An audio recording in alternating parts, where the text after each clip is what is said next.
বিসমিল্লাহির রহমানির রহিম। আলহামদুলিল্লাহ রাব্বিল আলামিন ওয়াসসালাতু ওয়াসসালামু আলা নবিয়িল আমিন ওয়া আলা আলিহি ওয়া সাহবিহি আজমাইন। আলহামদুলিল্লাহ। আজকে আমরা এই মাগরিবের পরে এখানে বসে আল্লাহর দ্বীন শিখার জন্য বসেছি। আল্লাহর কাছে দোয়া করি আল্লাহ যেন কবুল করেন। আমাদের মজলিসটাকে ইলমের মজলিস হিসেবে কবুল করেন, জিকিরি মজলিস হিসেবে কবুল করেন।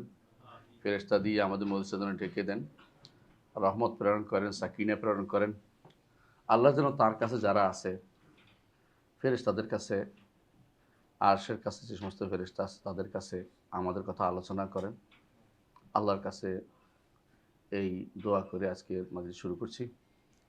আজকে বিষয়টা খুবই, আসেন সামনে এগিয়ে আসেন, সামনে এগিয়ে আসেন। সামনে থাকা, কাছে থাকা ভালো।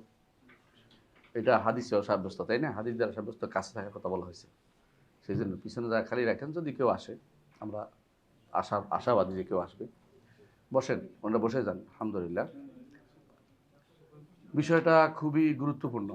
কারণ বিষয়টার মধ্যে বহু মানুষ বিভ্রান্ত আছে, এমনকি কোনো আলেমরাও বিভ্রান্ত এই জায়গাতে।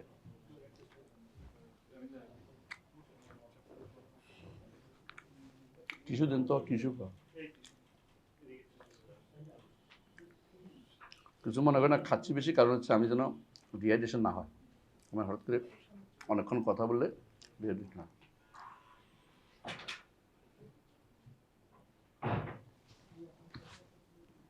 আর এরা ভালো মানুষ, আমার জন্য কাহওয়া আর মানে তামারের ব্যবস্থা করছে, খেজুর আর কফি।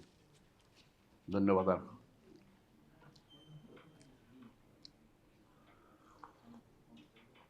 বিষয়টা কি আপনার গুরুত্ব অনুধাবন করছেন? বিষয়টা কি, ইখতলাফের ক্ষেত্রে সালাফদের মানহাজ এবং সাধারণ মুসলিমের করণীয়। আমি আজকে এক ঘন্টা 1.5 ঘন্টা ব্যাপী এটা আপনার জন্য পড়ছি, পড়ে লিখে আনছি কিছু জিনিস। এটি পড়ে পড়ে শোনাবো, কিছু বলবো। ইনশাল্লাহ শুনবেন তো? ইনশাল্লাহ। তাই মানে এতে যাইলি না, লিখে শুনে আনছি, বুঝছেন তো? বিষয়টা হচ্ছে, এই বিষয়টা আলোচনা করতে হলে কয়েকটা জিনিস আসবে। একটা হলো ইখতিলাফ কী জিনিস, সালাফ কী জিনিস, মানহাজ কী জিনিস, সাধারণ মুসলিমের করণীয় কী। কয়টা হইল? মানহাজ, সালাফদের মানহাজও লাগবে। একটা হলো ইখতিলাফ, একটা হলো সালাফ, একটা হলো মানহাজ, একটা হলো সালাফদের মানহাজ। এই ব্যাপারে, তাই না? এরপরে হইলো আমাদের সাধারণ মানুষদের করণীয় কি, আমরা যারা সাধারণ মানুষ আছি কী করবো। প্রায় 5টা জিনিস আলোচনা হবে ইনশাল্লাহ, বেশি দেরিও করবো না, হয়তো 1 ঘন্টা লেগে যেতে পারে। প্রথমেই আসি, ইখতিলাফ শব্দটার অর্থ কী। ইখতিলাফ শব্দটার অর্থ কী? ইখতিলাফ, ইফতিআল, তাই না? ইফতিআল, খিলাফ এবং ইখতিলাফ দুটো শব্দ আছে। এবং আমাদের কাছে আরেকটা শব্দ বলে মুখালাফা, তাই না? ব্যবহার 3টা শব্দই প্রচুর পরিমাণে হয়। মুখালাফা যখন হয় তখন আর দ্বিমত নাই, যেটা অর্থ হলো বিরোধিতা করা। মুখালাফাতের অর্থ কী হয়? বিরোধিতা করা। বাকিরও 2টা শব্দ, একটা হলো কি ইখতিলাফ, একটা হলো কি খিলাফ। ইখতিলাফ এবং খিলাফ একটা একটা জায়গায় ব্যবহৃত হয়, একটা একটা জায়গায় ব্যবহৃত হয়, কিন্তু ভিন্ন। ইখতিলাফের একটা ব্যাপকতা আছে অর্থে। ইখতিলাফের কি আছে? একটা ব্যাপকতা আছে। কোরআনে কারিমে আসা ইখতিলাফ শব্দটির 4টা অর্থ আসছে। কটা অর্থ? 4টা। 1 নম্বর হচ্ছে ইখতিলাফ অর্থ মতভেদ। ইখতিলাফ অর্থ কি? মতভেদ। মতভেদ। যেমন আল্লাহ তাআলা বলছেন যে ওয়ালা তানাজাউ ফাতাফশালু। মতভেদ যেটা অর্থে আর কি, এর অর্থ হচ্ছে মূলত ইখতিলাফ অর্থ মতভেদ। এখানে মতভেদ অর্থ, হ্যাঁ, মতভেদ অর্থ। তাহলে মতভেদ একটা অর্থ আছে, এটার অর্থ। আরেকটা অর্থ হচ্ছে বিরোধিতা করা। বিরোধিতা করা, বিরোধী হওয়া। যেমন আল্লাহ তাআলা কোরআন কারীম বলেছেন, আফালা ইয়াতাদাব্বারুল কোরআন ওয়ালাউ কানা মিন ইনদি গায়রিল্লাহি লাওয়াজাদু ফি ইখতিলাফান কাসীরা। তারা কি কোরআন নিয়ে চিন্তা গবেষণা করে না? ওয়ালাউ কানা মিন ইনদি গায়রিল্লাহ, যদি আল্লাহ ব্যতীত অন্য কারো পক্ষ থেকে সেটা হতো, তাহলে তারা এখানে অনেক স্ববিরোধিতা দেখতে পেত, একটা একটা বিরোধী দেখতে পেত। কোরআনে কারীম আল্লাহর পক্ষ থেকে হওয়ার কারণে কোথাও কোনো বিরোধ নেই। কেউ যদি বলে কোরআনে কারীম এই অংশের বিরোধ করছে, সে ব্যক্তি আহলে সুন্নাত জামাতের অন্তর্ভুক্ত না। কথা বুঝছেন কি বলছি? কোরআনে কারীম কখনো স্ববিরোধী হতে পারে না। কোরআনে কারীম কখনো স্ববিরোধী কিছু নেই। কোরআনে কারীম একটা একটার সাথে কি, হ্যাঁ, একটা সাদৃশ্যপূর্ণ। আল্লাহ তাআলা কোরআনে কারীম বলছেন, কোরআনে কারীম এই জন্য বলছেন আল্লাহুল্লাযী নাযাল কিতাব, আল্লাহ তাআলা এমন এক সত্তা যিনি এমন এক কিতাব নাজিল করেছেন যা এক অংশ এক অংশের সাথে সাদৃশ্যপূর্ণ, বৈসাদৃশ্যতা নেই। কেউ দাবি করে যে বৈসাদৃশ্য আছে, মিথ্যাবাদী। হয় সে না বুঝে বলছে, না ইচ্ছা করে দুষ্টামি করতেছে, আল্লাহ শরীয়তের বিরুদ্ধে নেমেছে। তো এখানে মতভেদ, এখানে ইখতিলাফ করছে, ওয়ালাউ কানা মিন ইনদি গায়রিল্লাহি লাওয়াজাদু ফি ইখতিলাফান কাসীরা। অর্থ কি ইখতিলাফ? অর্থ বিরোধিতা। তাহলে একটা হলো মতভেদ, একটা হলো বিরোধিতা। এর মধ্যে পার্থক্য আছে কিনা? মতভেদ হচ্ছে আমি এটা বুঝছি, উনি এটা বুঝছেন। বিরোধিতা হচ্ছে আমার বিরুদ্ধে লেগে যাওয়া, বিরুদ্ধে করা, সরাসরি বিরোধিতা করা। দুইটা অর্থ হলো। 3 নম্বর অর্থ হচ্ছে পরপর আসা। কোনো কিছু পরপর আসার নামে ইখতিলাফ হয়।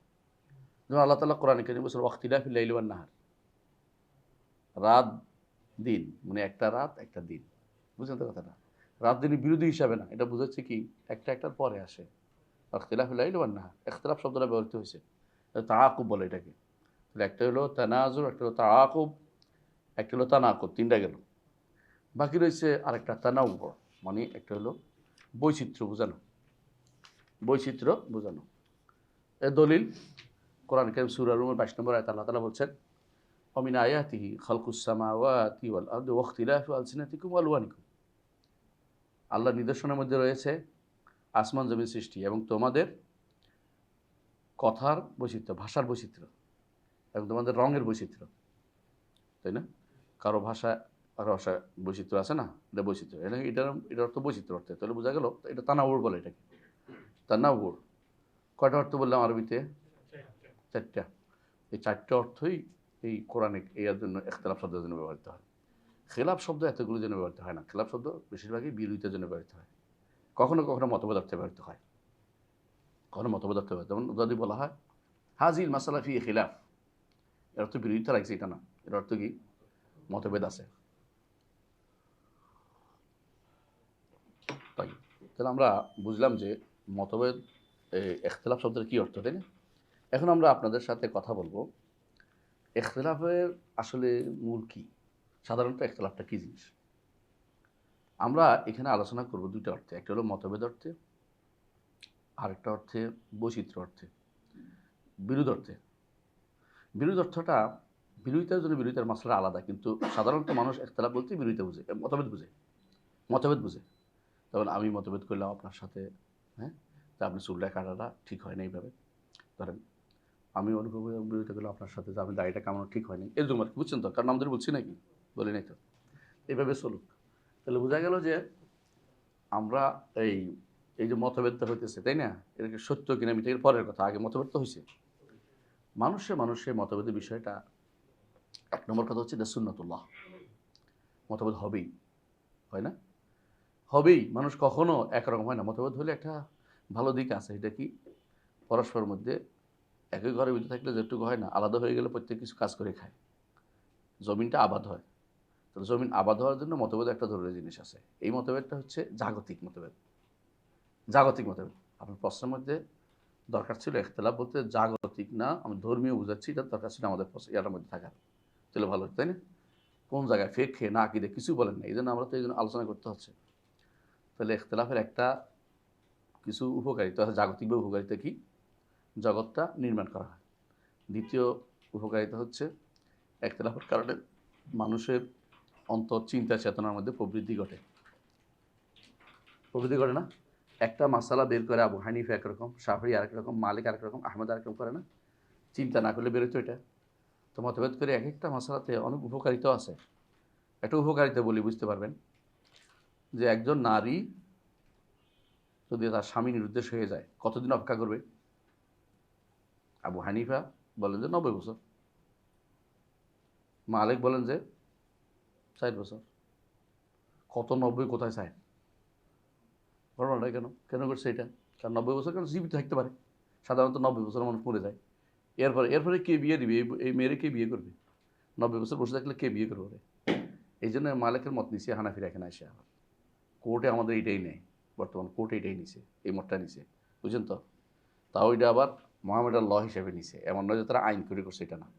মোহামেডান ল ইসলামিক আইন হিসেবে নিছে, ইসলামিক বিধান হিসেবে নিছে।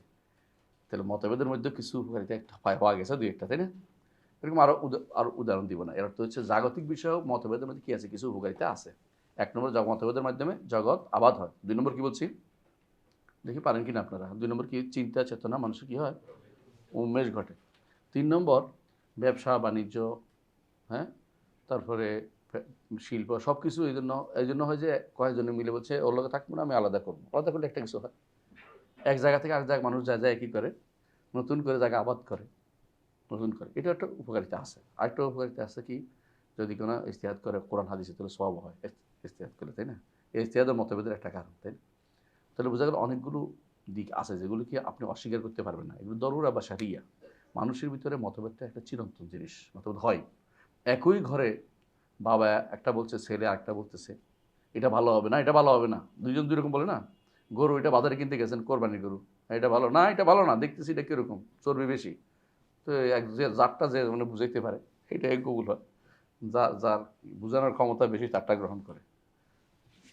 ঠিক মাযহাবের ক্ষেত্রেও তাই কিন্তু হচ্ছে, তাই না? প্রত্যেকেই কিন্তু মাযহাবের মতগুলো চলছে। এখন আমি যদি আপনাকে ভালো করে বুঝাইতে পারি না, রফিয়াদানটা কিন্তু সুন্নাত, আপনি কিন্তু রফিয়াদান করা শুরু করে দেন মাযহাব বাদ দিয়ে অনেক সময়। তো বোঝা গেল যে এটা হলো পরিপূর্ণভাবে কে কাকে কতটুকু বুঝাইতে পারেন এই জায়গায় চলে আসছে। কী দিয়ে বুঝাবেন এটা হলো আলাদা কথা, কোরআন হাদিসের বিষয়। তাহলে বোঝা গেল যে মতভেদটা আসলে কি আছে, আল্লাহর পক্ষ থেকে এটা একটা বান্দার জন্য এক দিক থেকে রহমত আছে, সব সময় না। দুনিয়ার কর্মকাণ্ডের মধ্যে অবশ্যই কি রহমত, কোনো সন্দেহ নেই। সব সময় আপনি ঐক্য করতে পারবেন না, সব একের উপর থাকে না, একটার ভিন্ন একটা অ্যাপ্লিকেশন আছে, মানে ভিন্ন একটা উপকারিতা আছে। আল্লাহ তাআলা কাদারান কোনো কিছু করলে একটা উপকারিতা থাকেই। কাদারাত মতভেদ, আল্লাহ যে আমাদের মতভেদটা দিয়েছেন, এটা কি আমাদের উপর তাকদীরান কাদারান দিয়েছেন, মতভেদ হবে এইটা। এর উপকারিতা কি, আমরা এই উপকারিতাগুলি পাবো। আল্লাহ তাআলা এই জন্য করেছেন, জগৎ মানুষের উপকার ব্যতীত, হ্যাকমত ব্যতীত কোনো কিছু আল্লাহ করেন না। আল্লাহ যা করেন কি আছে, একটা হ্যাকমত আছে। হ্যাকমতটা হচ্ছে কি, যাতে জগৎ আবাদ হয়, যেটা আমরা বললাম। আল্লাহ তাআলা কোরআনে কারীমে বলেছেন, ওয়ালাউ শাআ রাব্বুকা লাজাআলান নাসা উম্মাতান ওয়াহিদা ওয়ালা ইয়াজালুনা মুখতালিফিনা ইল্লা মান রাহিমা রাব্বুক ওয়ালিযালিকা খালাকাহুম। আল্লাহ তাআলা বলছেন যে আল্লাহ চাইলে সব মানুষকে এক এক দল বানাইতে পারতো, এক গোষ্ঠী বানাইতে পারতো। কারা কি বানাইতো? ইমানদার। ইমানদার বানাইতে পারতো না আল্লাহ ইচ্ছা করলে? কিন্তু আল্লাহ কেন করেন না বলে দিয়েছেন, ওয়ালা ইয়াজালুল মুখতালিফ, ইখতিলাফ হবেই, ইল্লা মান রাহিমা রাব্বুক, আল্লাহ যার উপর রহমত করেন সে মতভেদে যাবে না, সে ঈমান আনবে, অন্যরা মতভেদে থাকবে। ওয়ালিযালিকা খালাকাহুম, আল্লাহ এই জন্য সৃষ্টি করেছে, মতভেদটা থাকবেই। কাউকে জান্নাতের জন্য সৃষ্টি করেছেন, কাউকে জাহান্নামের জন্য সৃষ্টি করেছেন, কাউকে সাঈদ সৌভাগ্যশালী, কাউকে দুর্ভাগা, আল্লাহ এভাবে সৃষ্টি করেছেন। কাউকে হেদায়েতের পথে পরিচালিত করবেন, কাউকে পথভ্রষ্ট করতে কেউ বেছে নিবে, পথভ্রষ্টতা কেউ বেছে নিবে, কেউ হেদায়েত বেছে নিবে, কেউ ঈমান বেছে নিবে, কেউ কুফর বেছে নিবে, কেউ ইঞ্জিনিয়ার হবে, কেউ ডাক্তার হবে, কেউ শিক্ষক হবে, কেউ কী হবে। আপনারা এক একজন আছেন, কেউ পাইলট হবে, হ্যাঁ, এক একজন এক একটা। তো বুঝলেন আল্লাহ তাআলা এইভাবেই জগৎটা কী করে মতভেদের মাধ্যমে এভাবে আবাদ করেছেন। এগুলো মূল উদ্দেশ্য, বিভিন্ন তার হ্যাকমত আছে এটার মধ্যে, হ্যাকমত অস্বীকার করার কোনো জো নেই। তাহলে দ্বিতীয় যেটা, সেটা হচ্ছে যে এই ইখতিলাফ, এই যে মতভেদটা, তাহলে কি আমরা কি উস্কে দেবো সবসময় যে মতভেদ হইতে থাকবে? না। কিছু জায়গায় এটা আমরা বলবো যে ভালো, কিছু জায়গায় খারাপ আছে। তাহলে ভালো দিকও আছে, খারাপ দিক আছে। কোনটা? জাগতিক বিষয়ে। জাগতিক বিষয় সবসময় ভালো না। সবসময় ভালো না কেন? বাবা কইছে, ছেলেটা মতভেদ করে কাজটা করলো না, এটা ভালো না? এটা ভালো না? অথবা মতভেদ করতে করতে খারাপের দিকে চলে গেলো, মারামারি চলে গেলো, এটাও ভালো না? কিন্তু মতভেদ করে ভালো কাজ করতে পারলে, নিজেরা উন্নত কিছু করতে পারলে, তাহলে ভালো। আপনার সাথে ঝগড়া করে একজনে মোবাইল পুরানটা ভাঙিয়া নতুন করে একটা বানাইছে, তাহলে ভালো করছে, একটা খারাপ কিছু করেনি। আগের দিনের যে সিস্টেম বা আরেকটা সিস্টেম করছে ভালো। তো ভালো মন্দ দুইটাই আছে এখানে, কিন্তু ভালোর দিকটা যদি হয় তাহলে গ্রহণযোগ্য, মন্দ দিকটা গ্রহণযোগ্য না। সবখানে সেটা গ্রহণযোগ্য, মন্দ দিকটা গ্রহণযোগ্য না। মন্দ হয় কিনা দেখতে হবে, মন্দ হলে এটা গ্রহণযোগ্য না, মন্দ হলে গ্রহণযোগ্য না। বাকি রইল যে মন্দের যদি কোনো এটা এমন জায়গায় হয় যেখানে হেদায়েতকে কখন অগ্রহণযোগ্য হবে, যখন হাওয়াকে হেদায়েতের উপর প্রাধান্য দিবে, তখন কিন্তু আর গ্রহণযোগ্য হতে পারে না। হেদায়েতকে মানে হাওয়ারকে প্রবৃত্তির বাধা দিবে। আদমের 2 সন্তান মতভেদ করেছে, তাই না? মতভেদ করার পরে তো কি করছে, কাবিল প্রবৃত্তিকে প্রাধান্য দিছে, তাই না? হেদায়েতের প্রাধান্য দিচ্ছে, মতভেদটা গ্রহণযোগ্য হয়নি। যত মানুষ গুনাহ করবে, তত মানুষ একটা হত্যার গুনাহ করবে, তত কোনো একটা গুনাহ কাবিলের উপর আসবে। তো বোঝা গেল যে মতভেদ অগ্রহণযোগ্য হওয়ার একটা কারণ হচ্ছে যে দুনিয়াতেই যেটা হেদায়েতের বিপরীতে আসবে সেটা অগ্রহণযোগ্য। অর্থাৎ এখানে পথভ্রষ্টতাকে প্রাধান্য দেওয়া হচ্ছে, সেখানে অর্থাৎ যেটা হেদায়েতের বিপরীতে হাওয়া প্রবৃত্তিকে প্রাধান্য দেওয়া হচ্ছে সেটা গ্রহণযোগ্য না। দুইটাই হা দিয়ে লেখা, একটা হাওয়া একটা হুদা। হ্যাঁ, হুদা হচ্ছে কোরআন আর হাওয়া হচ্ছে মানবিক বিধান। হুদা হচ্ছে কোরআন, হাওয়া হচ্ছে মানবিক বিধান, দুনিয়ার মানুষের তৈরি বিধান। আর কোরআন হচ্ছে হেদায়েত, আল্লাহর দেয়া বিধান। আর মানুষের তৈরি বিধানটা হাওয়া। আল্লাহ কোরআনে বলেছেন, ইয়া দাউদ ইন্না জাআলনাকা খলিফাতান ফিল আরদ ফালা তাত্তাবিউল হাওয়া ফাহকুম বাইনান নাস বিল হাক্কি ওয়ালা তাত্তাবিউল হাওয়া। দাউদ, দুনিয়ার বুকে আপনাকে কি বলেছি, রাষ্ট্রপ্রধান বানিয়েছি। ফাহকুম বাইনাহুম বিল হক, হ্যাঁ হক দিয়ে বিচার করুন। ওয়ালা তাত্তাবিউল হাওয়া, হকের বিপরীতটা হলো হাওয়া, এটা দিয়ে বিচার করবেন না। তাহলে একটা নিষিদ্ধ জায়গা হচ্ছে মতভেদের জায়গা, যেটা কি যখন স্পষ্ট হয়ে যাবে একটা কি হক, একটা একটা হাওয়া, তখন আপনাকে হকের বিপরীতে হাওয়াকে প্রাধান্য দিলে নিষিদ্ধ, হকে প্রাধান্য নিষিদ্ধ। এই জন্য আল্লাহ তাআলা কোরআনে কারীম বলেছেন, সূরা আল ইমরান 19 নম্বর আয়াতে বলছেন, ওয়ামাখতালাফা আল্লাযিনা উতুল কিতাবা ইল্লা মিন বাদি মা জাআহুমুল ইলমু বাগিয়ান বাইনাহুম। আহলে কিতাবরা মতভেদ এই জন্য করেছে যখন তাদের কাছে আল্লাহর পক্ষ থেকে জ্ঞান আসছে, বাগিয়ান সীমা লঙ্ঘন করার জন্য করছে। সীমা লঙ্ঘনটা কোনো হেদায়েত নয়, এটা কি, এটা কি, এটা হলো হাওয়া।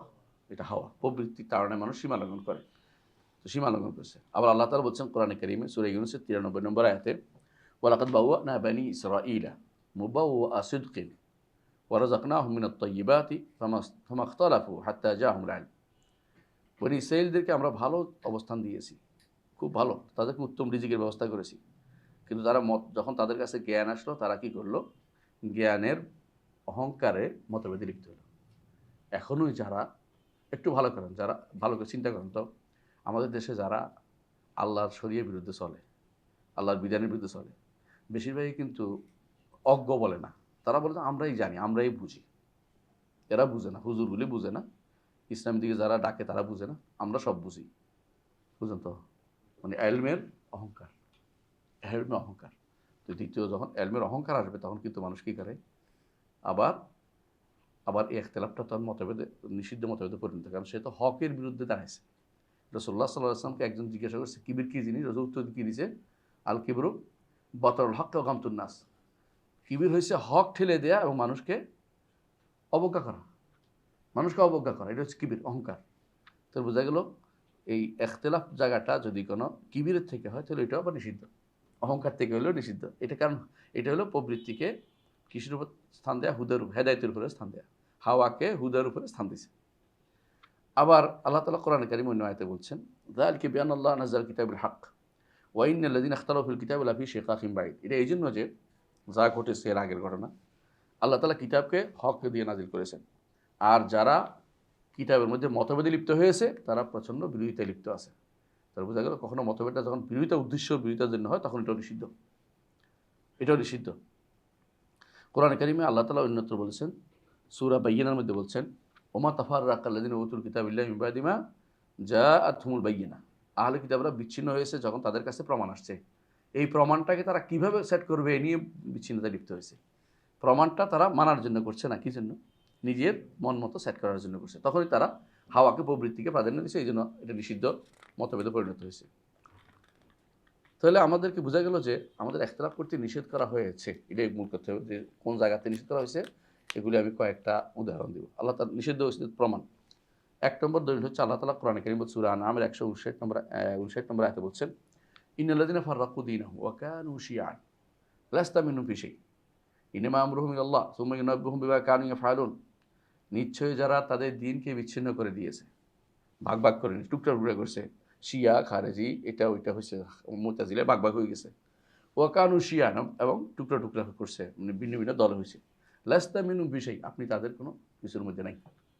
লাস্তা মানে কি রসুল, রসুল যারা এরকম বন বাটোয়ারা আলাদা করে ফেলবে উম্মতকে, তাদের মধ্যে রসুল নাই।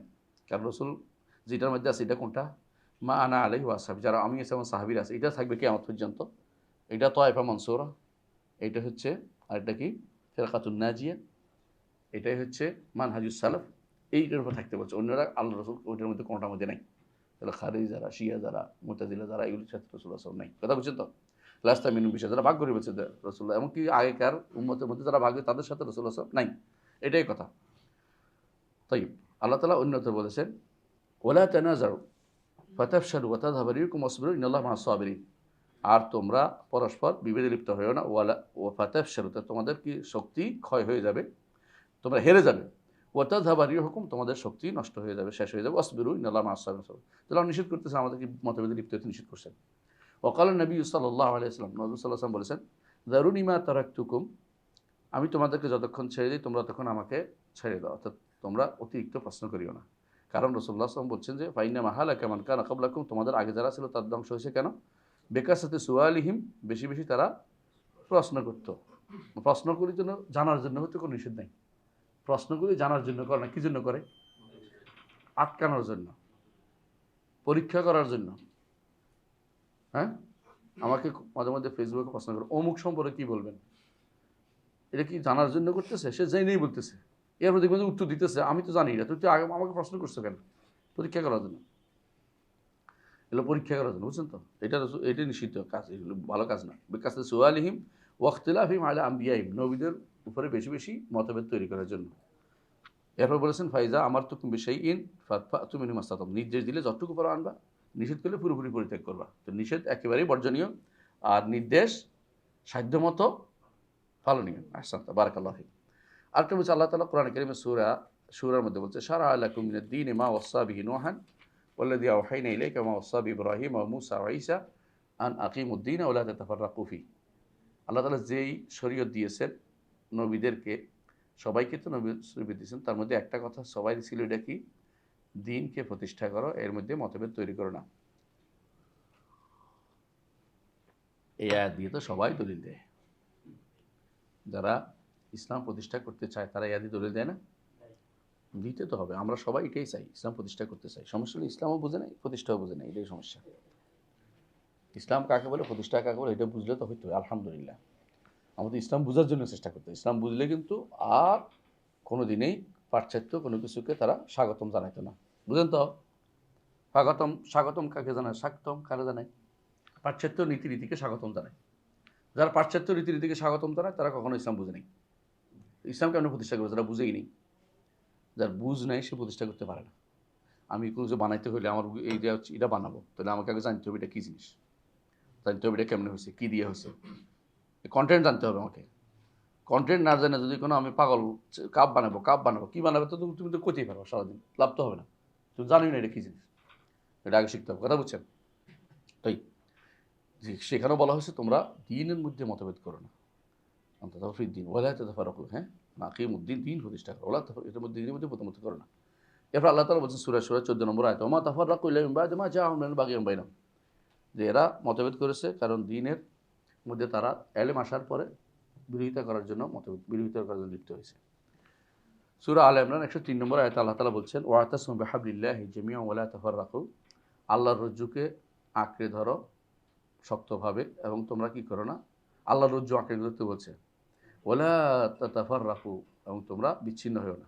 তো ধরতে দেখতে কি বলছে, আল্লাহর রজ্জু, কোনো দল নয়, কোনো সংগঠন নয়, আল্লাহর রজ্জু ধরতে বলছে। আল্লাহর রজ্জু কি, আল্লাহর রজ্জু কি, কোরআন এবং সুন্নাহ, কোনো সন্দেহ নেই, নিঃসন্দেহে কোরআন এবং সুন্নাহ, কোনো সন্দেহ নেই। বাকিটা সন্দেহ থাকতে পারে, কিন্তু এগুলো সন্দেহ নেই, আল্লাহর রজ্জু হচ্ছে কোরআন এবং সুন্নাহ। আল্লাহর রজ্জু হচ্ছে কোরআন এবং সুন্নাহ, হাবলুল্লাহ। হাবলুল্লাহর মধ্যে প্রথম হচ্ছে কোরআন কারীম, কোরআন কারীম এবং তার ব্যাখ্যা, কোরআন কারীম এবং রাসূলের সুন্নাহ দুইটাই সমপর্যায়ে আমাদের আঁকড়ে ধরতে হবে। রাসূল এটাই বলেছেন, তারাকতু ফিকুম মা ইন তামাসসাকতুম বিহিমা লান তাদুল্লু বা'দি কিতাবুল্লাহি ওয়া সুন্নতি, তোমাদের মধ্যে এমন জিনিস রেখে যাচ্ছি যা আঁকড়ে ধরলে তোমরা আর পথভ্রষ্ট হবে না, তাই না? সেটা কি, কিতাবুল্লাহ ওয়া সুন্নাত রাসূলি সাল্লাল্লাহু আলাইহি ওয়াসাল্লাম। ইমাম মালিক তার মুওয়াত্তাতে হাদিসটি বর্ণনা করেছেন। তাহলে আমাদেরকে আঁকড়ে ধরতে হবে, সেটা বিচ্ছিন্ন হতে হবে কোন জায়গায়? আল্লাহর কিতাব এবং রাসূলের সুন্নাত। অন্য জায়গাগুলিতে আপনার আঁকড়ে ধরতে বলা হয়নি কাউকে। কেউ যদি বলে যে আয়াতরাতই বলছে, আয়াতরাতি আঁকড়ে ধরতে কোনো সহিহ হাদিস নেই। আয়াতরাত মানে হচ্ছে রাসূলের পরিবারকে আঁকড়ে ধরতে কোনো সহিহ হাদিস নেই। রাসূলের পরিবারের সম্মান রক্ষা করতে সহিহ হাদিস আছে। সুতরাং যারা উল্টাপাল্টা ব্যাখ্যা করে তাদের কথা শুনবেন না। রাসূলের পরিবারকে আঁকড়ে ধরতে কোনো সহিহ হাদিস নেই। কিতাবুল্লাহকে আঁকড়ে ধরতে বলছে। এরপর বলছে ওয়াইতরাতি আহলে বাইতি, আমার পরিবার হচ্ছে আমার আয়াতরা হচ্ছে আমার পরিবার এবং তাদের ব্যাপারে আমি তোমাদেরকে আল্লাহকে ভয় দেখাচ্ছি। তাহলে কথা ওইটা আলাদা, এদের সাথে আঁকড়ে ধরার কোনো কোনো কথা নেই। এজন্য যারা এতরাত বা আহলে বাইতে আঁকড়ে ধরতে বলে তারা কোনোদিনই দলিল দিতে পারবে না কোনোদিন, কারণ রাসূলুল্লাহ কোরআনও বলে না, হাদিসেও বলে না এটা। তাহলে ইখতিলাফ কিন্তু আল্লাহ তাআলা নিষেধ করেছেন, কিতাবের মধ্যে কিন্তু ইখতিলাফকে নিষেধ করেছেন। আল্লাহ তাআলা বলছেন ওয়ালাকাদ আতাইনা মূসাল কিতাব ফাখতুলিফা ফিহি, মূসা আলাইহিস সালামকে আল্লাহ কিতাব দিয়েছে, এরা মতভেদে লিপ্ত হয়ে তার কিন্তু কী হয়েছে? ধ্বংস হয়েছে। এবং রাসূলুল্লাহ সাল্লাল্লাহু আলাইহি ওয়াসাল্লাম বলেছেন যে বনী ইসরাঈল একত্রে বিভক্ত হয়েছে। বনী ইসরাঈলের মধ্যে বিস্তারিত বললে 2 হাদিস আছে এরকম বলতেছে। এই জন্য ইহুদিরা 71 আর ইয়ারা নাসারারা 72 আর আমার উম্মত 73 বিভক্ত হবে। তাহলে বুঝছেন তো ঘটনাটা? হাদিসটা এরকমই, কোনো হাদিসে এসে 71, কোনো 72, কোনো 73 এইভাবে। কারণ আসলে ইহুদি, নাসারা এবং ইসলাম এর মতভেদ। তার মধ্যে রাসূল কি বলছেন? কুল্লুহুম ফিন্নার ইল্লা ওয়াহিদা, একটি ভিতরে সব জাহান্নামে যাবে। তো যারা জাহান্নামে যাবে তাদের তো অনুসরণ করতে পারবেন না। মতভেদের যদি এই কারণ থাকে জাহান্নামে যাওয়ার কারণ, তাহলে কোনদিন নেওয়া যাবে না। কারণ হেদায়েত এবং দলালা পার্থক্য স্পষ্ট। হ্যাঁ, কাদ তাবায়্যানা রুশদু মিনাল গাই, পথভ্রষ্ট থেকে হেদায়েতের পথ স্পষ্ট করে দিয়েছে আল্লাহ তাআলা। কেউ বলতে পারবে না আল্লাহ রাসূল সাল্লাল্লাহু আলাইহি ওয়াসাল্লাম দুনিয়া থেকে গেছেন আর হেদায়েত আমাদেরকে স্পষ্ট করেন নাই, একথা বলে সে কাফের, সে ঈমানদার না। বরং আল্লাহ তাআলা তার নবীকে নিয়ে গেছেন এমন করে হেদায়েত স্পষ্ট করে গেছেন এবং আমাদেরকে সাক্ষ্য দিতে বলছেন। এটা কি সাক্ষ্য দিতে? রাসূল আলা হাল বাল্লাগতু, আমি কি তোমাদেরকে পৌঁছে দিয়েছি? সাহাবায়ে কেরাম বলছেন নাম, আপনি পৌঁছে দিয়েছেন। রাসূল কি বলছেন? আল্লাহুম্মা শাহাদ, আল্লাহ আপনি সাক্ষী রাখেন যে এরা এটা বলছে। এবং আমরা এই জন্য যখন রাসূলুল্লাহ সাল্লাল্লাহু আলাইহি ওয়াসাল্লামের কথা আসে আমরা কি বলি? আশহাদু আন্নাকা কাদ বাল্লাগতা রিসালাহ ওয়া আদ্দাইতাল আমানাহ ওয়া নাসাহতাল উম্মাহ ওয়া কাশাফাল্লাহু বিকাল গুম্মাহ ওয়া বায়্যানা লানাল মাহাজ্জা, পথ স্পষ্ট করে দিয়েছে। রাসূলুল্লাহ সাল্লাল্লাহু আলাইহি ওয়াসাল্লাম দুনিয়া থেকে যান নাই যতক্ষণ পর্যন্ত স্পষ্ট করে দেন নাই। এটা মনে রাখতে হবে আমাদেরকে। তো স্পষ্ট কে নিছে? সাহাবায়ে কেরাম গদ্দান তরিয়েন, একেবারে তাজাভাবে নিছে। তাদের থেকে যেগুলি আসছে এই পথে চললে আপনি হেদায়েত পাবেন না, হেদায়েত পাবেন না, এটা শিখতে হবে। যারা সাহাবায়ে কেরামকে গালি দেয়, সাহাবাকে ভালোবাসে না, তারা কোনো হেদায়েতের উপর থাকতে পারবে না। সাহাবায়ে কেরামের কারো ব্যাপারে, একজন সাহাবীর ব্যাপারে যার মধ্যে বিদ্বেষ আছে সে ব্যক্তি কোনো হেদায়েত পাবে না, এটা মনে রাখবেন। তো যারাই এই পথে চলে যেতে হয় এবার ইখতিলাফের দাবি, ইখতিলাফের আপনার এটা জায়গা না, এটা দলালের মধ্যে চলে গেছেন আপনি। ইখতিলাফের আর জায়গাতে অবশিষ্ট নাই, যেটা আমরা একটু পরে আলোচনা করব। আল্লাহ তাআলা কোরআনে কারীমে আরেক আয়াতে বলছেন, সূরা মারইয়ামের 37 নম্বর আয়াতে, যে পরবর্তী মধ্যে ঈসাকে নিয়ে পরবর্তী লোকেরা কি হলো? মতভেদে লিপ্ত হলো। এদের মধ্যে যারা কাফের তাদের জন্য ধ্বংস, কিয়ামতের দিন তাদের জন্য ধ্বংস অপেক্ষা করছে। এটা বোঝা গেল মতভেদে মানুষের কাফেরও বানিয়ে ফেলে, কাফেরও বানিয়ে ফেলে। এতটুকু তো আমরা মতভেদটা নিষিদ্ধ বললাম, বুঝাইলাম, তাই না?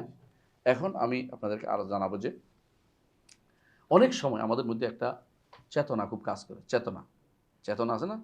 চেতনা বুঝেননি? মানে চেতনা কেউ পোঁচা দিলে যে চেতে ওঠে, এটা চেতনা। এটা হলো ঐক্যের চেতনা। ঐক্য কি করতে বলছে না? ঐক্য কি যেমনি করতে বলছে না? ঐক্য একটা নির্দিষ্ট বিষয়ের উপর হইতে হবে। আল্লাহ কোরআনে কারীমে 2টা শব্দ বলছেন, ওয়া'তাসিমু বিহাবলিল্লাহ, আরেক জায়গায় বলছেন ওয়া'তাসিমু বিল্লাহ। 2টা শব্দ বলছেন। তো আপনাকে যেমন তেমন ঐক্য করতে বলা হয়নি, হয় হাবলিল্লাহ নয় আলা দীনিল্লাহ। কথা বুঝছেন তো? আল্লাহর দ্বীনের উপর ঐক্য করতে বলছে। দ্বীন যে বলে যেটা স্বীকৃত কোরআন, সুন্নাহ এবং সাহাবায়ে কেরামের বক্তব্য দিয়ে যেটা স্বীকৃত এবং যেটা আমাদের সালাফরা যেটা হচ্ছে রেখেছে, এটাই হচ্ছে দ্বীন। এখন যদি আমি বলি সবাইকে, আপনাদের ধরেন একটা বিষয়ের উপর আমরা ঐক্য করবো, সেটা কি? মোমবাতি জ্বালানোর উপর। এদেশে তো মোমবাতি জ্বালানোর উপর ঐক্য হয়েছে, তারপরে কি পতাকা টাঙ্গানোর উপর ঐক্য হয়েছে, তারপরে আর কি নীরবতা পালনের ঐক্য, অথবা সবাই মিলে লাল সবুজের ঐক্য, কত রকমের ঐক্য যে দেখলাম। এগুলি হচ্ছে শয়তানের ঐক্য, এগুলি আমাদেরকে কোনো করতে বলা হয়নি। এই ঐক্য আমাদের না। জাতীয়তাবাদের ঐক্য, এটা শয়তানের ঐক্য। কী হিসেবে জাতীয়তাবাদ ধরুন আপনি বলেন তো? যদি জাতীয়তাবাদ হইতো তাহলে আনসাররা যে মুহাজিররা আমাদের দেশে আসতে পারবে না। আনসাররা বলতো মুহাজিররা আমাদের দেশে আসতে পারবে না। আর বেলাল রাদিয়াল্লাহু আনহুকে মক্কাবাসীরা বলতো অসম্ভব, আফ্রিকান লোকটা আমাদের দেশে কেন আসবে। সালমান ফারসিকে বলতো যে না, আপনার দেশ হলো পারস্য, আপনি এখানে কেন আসবেন। হ্যাঁ, সোহাইব আর রুমিকে কি বলতেন, আপনি তো রুমি, ইউরোপিয়ান, আপনি এদিকে কেন আসেন। জাতীয়তাবাদ হচ্ছে পুরোপুরি ইসলামে নিষিদ্ধ জিনিস, বুঝেন তো। তাহলে বোঝা গেল যে এই জাতীয় যে ঐক্যের জায়গাটুকু যেগুলো তৈরি করছে, এগুলি শয়তান তৈরি করছে। দেশাত্মবোধ, দেশাত্মের কোনো ঐক্য নেই। মুসলিম দেশ পুরোটাই মুসলিম দেশ। যদি কোনো মুসলিম দেশের ঐক্য তৈরি করতো, যে আমার দেশ হিসেবে আমরা এক, বাইরে কেউ আসতে, মুসলিম দেশে কেউ আসতে না পারে, ইমাম বুখারী আসতো না, ইমাম আহমদ আসতেন না। কারণ তারা যদি কোনো হাদিস সংগ্রহের জন্য জায়গায় জায়গায় যাইতে না পারতেন, এলেম অর্জন করতে না পারতেন, তাহলে আলেম হতেন না। আজ যদি উন্মুক্ত থাকতো, আজকে যদি কোনো সারা বিশ্বের মুসলিম রাষ্ট্রগুলো উন্মুক্ত থাকতো, তো মুসলমানরা অনেক এলেম অর্জন করতে পারতো, এই দেশে ওই দেশে ওই দেশে এলেম অর্জন করতে পারতো। আজকে গাড়িতে বসার একজন আমাকে বলতেছে, আমরা মদিনা থাকতে বলে আমি থেকে যাইতাম। আমি বলতো তুমি আবেগ দিয়ে কথাবার্তা বলছো, তোমার থাকতে দিবে না ওখানে। কারণ এটাও তো এক ধরনের আমাদের উপর দিয়ে একটা জুলুম চলে আসছে। এটা হয়তো ইউরোপিয়ানরা আমাদের উপর দিয়ে চালু করে দিয়েছে কি ভিসা সিস্টেম। আর ওরা কি করছে, একটা ভিসা পেলে 24 দেশে ঘুরতে পারে। আর দোষ হলো আমাদের, যে এরা মুসলিমরা যেন এক দেশের থেকে আদেশ যাইতে না পারে। প্রয়োজনে কি করে, বা এক দেশ হইতে লাগলেও এরা একটা শয়তান এলাকায় দিয়ে 2 ভাগ করে দিবে। আর ইয়েমেন কেন একটা হয়েছে, তাদের দুঃখে মরে গেছে, আবার ভাগ করে দিয়েছিল, আবার শয়তান এলাকায় দিয়েছে মধ্যে। ওরা কোনোদিনই মুসলিম দেশকে এক হতে দিবে না। 60টা দেশ একসাথে হয়েছে, এখন তো আবার লাগবে, গন্ডগোল লাগতে চায়, তাই না। এরকম অনেক দেশ, নাম বলতে চাচ্ছি না, বুঝে গেছেন। অনেক দেশ আছে এরকম একসাথে হলে তাদের, ওরা সবসময় ফাররেক তাসুন, ভাগ করো এবং শাসন করো, ভাগ করো এবং শাসন করো, এটা তাদের নীতি। তো এই নীতি মধ্যে আপনি দেখতে পাচ্ছেন এটা খুবই খারাপ নীতি। এর মধ্যে এইটির মধ্যে ঐক্য করার সময়, ঐক্য কিসের উপর হবে, এটার কথা জানতে হবে। এটা যেমন খারাপ জিনিস, আরেকটা খারাপ জিনিস হচ্ছে মতভেদ আছে, আপনি লুকোচুরি করলেন। লুকোচুরি বুঝেন নাই, আমরা ভালো আছি, আমরা একেবারে সিয়া সুন্নি, আমরা ভালো, আমরা কেউ খারেজি নেই, আমরা কেউ বেদাতি নেই, আমরা সব ভালো, শুধু আমারে ভোটটা দিবেন আর এয়ানত দিবেন নিয়মিত, আপনি একদম ভালো, কোনো সমস্যা নেই, আপনার সাথে আমার কোনো বিরোধ নেই। এই 2 কাজ করলে আপনি সেরা। এরপরে আপনি এরপরে কী বিশ্বাস করেন আমার তো যায় আসে না। বিশ্বাস নিয়ে যত ঝগড়া, একজন আরও বলছে বিশ্বাস তো সমস্যা, আকিদা সমস্যা। আকিদা দিই কেন, আকিদা বলে সমস্যা, যারা বিশ্বাস বলি এখন, আকিদা শব্দ ওরা পায় না খুঁজে, বিশ্বাস তো একটা আছে, তাই না। পাগল এবং বাবু ছাড়া কারো বিশ্বাস বাদে নেই। পাগলের কোনো বিশ্বাস নেই, আর বাবুরও কোনো বিশ্বাস নেই, আর সবাই বিশ্বাস আছে। বিশ্বাস কোন দরকার নেই যখন বলছে, তখন বোঝা গেল যে এরা আর ইসলামের নীতির ভিতরে নেই। বিশ্বাসের দরকার আছে, বিশ্বাস বাদ রাসূলুল্লাহ বিশ্বাসের বিষয় না যুদ্ধ হইতো না। রাসূলুল্লাহ সাল্লাল্লাহু আলাইহি ওয়াসাল্লামকে মক্কাতে কি বলেছে, আপনি সব দিব, আপনাকে সুন্দরী নারী দিব, তারপরে কি দিব, ক্ষমতা দিব, তারপরে অর্থ দিব, যা চান তা দিব। রাসূল কি বলেছেন, না আমি লা ইলাহা ইল্লাল্লাহ চাচ্ছি, আমি তো চাই না, আমি শুধু লা ইলাহা ইল্লাল্লাহ চাই, কালেমা একটা বাণী চাচ্ছি, আর কিছু না। লা ইলাহা ইল্লাল্লাহ নিয়ে তো সমস্যা, লা ইলাহা অর্থই তো বুঝে না হুজুররা। লা ইলাহা অর্থ হুজুর না, সাধারণ মানুষ যারা বড় বড় ঐক্য করতে চায়, লা ইলাহা অর্থ দিয়ে ঐক্য করতে চায় না। এই জন্য লা ইলাহা বাদও কাউকে কাউকে তারা নমিনেশন দেয়। লা ইলাহা বাদও বাদ অন্য ঐক্য তাদের হইতে পারে, যে ঐক্য কোরআন এবং সুন্নাহর সাথে সম্পৃক্ত না, সে ঐক্য তারা করতে চায়, সে ঐক্য তো গ্রহণযোগ্য না। তো লুকোচুরি করা যাবে না, যে যেটা আছে এটা বলেন। আপনি যদি মনে করেন যে এটা আলোচনা করলে ক্ষতি হবে, এই জন্য আলোচনা করবো না, তাহলে ভুল করতেছেন আপনি। এই জন্য অনেকে ফেরাক পড়ায় না, ফেরাক বুঝেন, ফেরকা বান্দি জিনিস বইগুলো পড়ায় না, ফেরকা আছে দিয়ে পড়ায় না। আমার মনে আছে আমাদের পড়ানোর সব ওস্তাদ গালেব আল আওয়াজি ছিলেন আমাদের ওস্তাদ। তো উনি বলতেছিলেন, উনি তো আমাদেরকে অনার্সে, মাস্টার্সে, পিএইচডি 3টাতে পড়াইছেন, এক ওস্তাদ 3 জনের পড়াইছে, 3 জায়গায় পড়াইছেন, এত ভালো ওস্তাদ। তার একটা বইও আছে ফেরাক মহাসার, আপনি এটা পাইবেন। তো একদিন বলতেছেন যে আমাকে একজন ডেকে বলতেছে, গালেব তুমি তো সব আহলান না রে পড়াও, মানে জাহান্নামীদের পড়াও। কি ঘটনা কি, তুমি না পড়ছো কুল্লুহুম ফিন্নার, সব জাহান্নামে যাবা, তুমি এদের কথা পড়াও, তো তুমি জাহান্নামীদের পড়াও। না আমি জাহান্নামে না যাওয়ার জন্য পড়াচ্ছি, জাহান্নামীদের পড়াচ্ছি না, জাহান্নামে না যাওয়ার জন্য অন্যদেরকে সাবধান, তোমাকে সাবধান করতেছি, এই জন্য পড়াচ্ছি, জাহান্নামীদের পড়াচ্ছি না, আমি জাহান্নামীদের কোনো পড়াবো তো চলে গিয়ে জাহান্নামে, যারা জাহান্নামের জন্য আমার কেউ না যায় এই জন্য পড়াইতে হবে। আর যদি আপনি মনে করেন যে লুকুচুরি করবো, কারো যে জিডার বিশ্বাস নিয়ে থাকো, আমি কোনো কথা বলবো না, এটা আল্লাহ ইসলামের জন্য খেয়ানত, খান ইসলাম, এটা ইসলামের সাথে খেয়ানত করা হবে। যে ব্যক্তিটা বলবে সে খায়েন, সে ইসলামের কোনো খাদেম হইতে পারে না, সে শয়তান, সবচেয়ে বড় ইবলিস।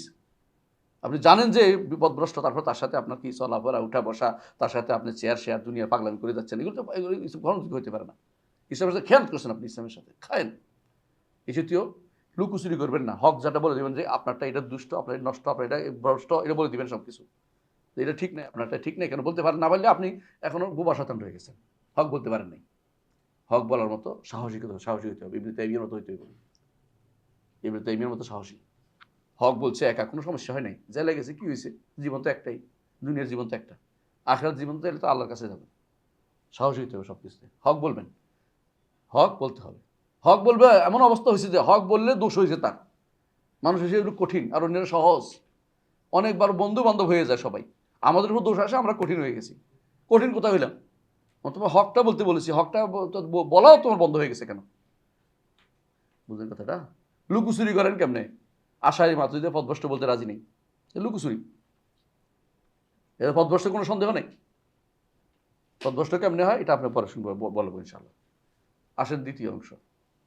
এতে গেল, তাহলে বোঝা গেল যে কখনো লুকুচুরি করে ইসলাম প্রতিষ্ঠিত হবে না। আপনাকে হকটা বলতে হবে এবং বাতিলকে স্পষ্ট করে জানাই দিতে হবে এটা বাতিল। বলে দলিল দেন, দলিল কোরআনে আছে।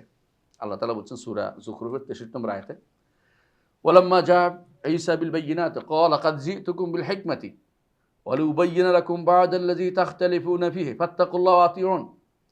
যখন ঈসা আলাইহিস সালাতু ওয়াস সালাম দলিল প্রমাণ নিয়ে আসলেন, তিনি কি বললেন? কাদ জিতুকুম বিল হিকমা, আমি তোমাদেরকে হিকমত নিয়ে এসেছি। কি হিকমত? কিতাব। ওয়া লিউবায়্যিনা লাকুম বা'দাল্লাযী তাখতালিফুনা ফীহি, যেগুলি তোমরা মতভেদে লিপ্ত আছো এগুলো বর্ণনা করে দেব হকটা। তো নবীর কাজ কি? হক বর্ণনা করা। ঈসা আলাইহিস সালাতু ওয়াস সালাম বনি ইসরাঈলের নবী। ঈসা আলাইহিস সালাম নতুন কিছু আনেন নাই। কি নিয়ে আসছেন? হিকমত আনছেন, বিশেষ মাসালা আর কিছু আছে যেগুলির মধ্যে মতভেদ করছে এগুলি ঠিক করে দেওয়ার জন্য আসছেন। তো নবীদের কাজ এটা, হকটা বলে দেয়া, হকটা স্পষ্ট করে দেয়া, বাতিল হক এবং বাতিলের মধ্যে পার্থক্য করে দেয়া, প্রত্যেক মাসালাত এটা নবীদের কাজ। এইটা না করে লুকোচুরি করে এটা গুনার কাজ হবে। এদেশে মুসলিম দাবি করে কত মানুষ, কয়জন মুসলিম আছে? ভালো করে খোঁজ নেন, কবর পূজারি, মাজার পূজারি, ঐক্যের পূজারি, শেষ নাই। মুসলিম দাবি করছে সবাই, কিন্তু ওরা ভালো করে জানে ভিতরে ভিতরে তাদের এক একজনের আকীদা এত খারাপ। তারা প্রথম আকীদা আল্লাহ জাত সম্পর্কে আকীদা শুদ্ধ নেই। আল্লাহ জাত সম্পর্কে আকীদা শুদ্ধ নেই। আল্লাহ জাত বুঝেন তো? সত্তা সম্পর্কে আকীদা শুদ্ধ নেই।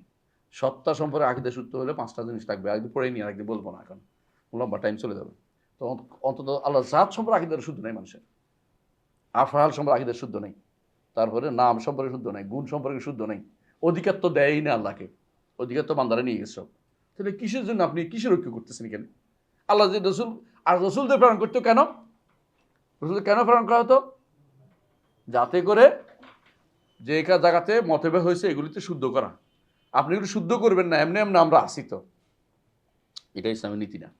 আরেকটা দলিল সূরা নাহলের 64 নম্বর আয়াত আল্লাহ তাআলা বলছেন, ওয়ামা আনজালনা আলাইকাল কিতাবা ইল্লা লিতুবাইয়িনা লাহুমুল্লাযী ইখতালাফু ফীহি ওয়া হুদাও ওয়া রাহমাতাল লিকাওমিন ইউমিনুন। আর আমরা আপনার কাছে কিতাব নাজিল করেছি এই জন্য যে যাতে তাদের যে সমস্ত মতভেদে লিপ্ত আছে আপনি কি করে স্পষ্ট করে দেন। তো মতভেদের জায়গা কি করতে লেপন করা যাবে না, এটা কি করতে হবে? স্পষ্ট হক স্পষ্ট করে দিতে হবে, কারণ এর মাধ্যমে হেদায়েত হবে, রহমত হবে, ঈমানদারদের উপকার হবে। আল্লাহ তাআলা বলছেন এটা সূরা নাহলের 64 নম্বর আয়াত।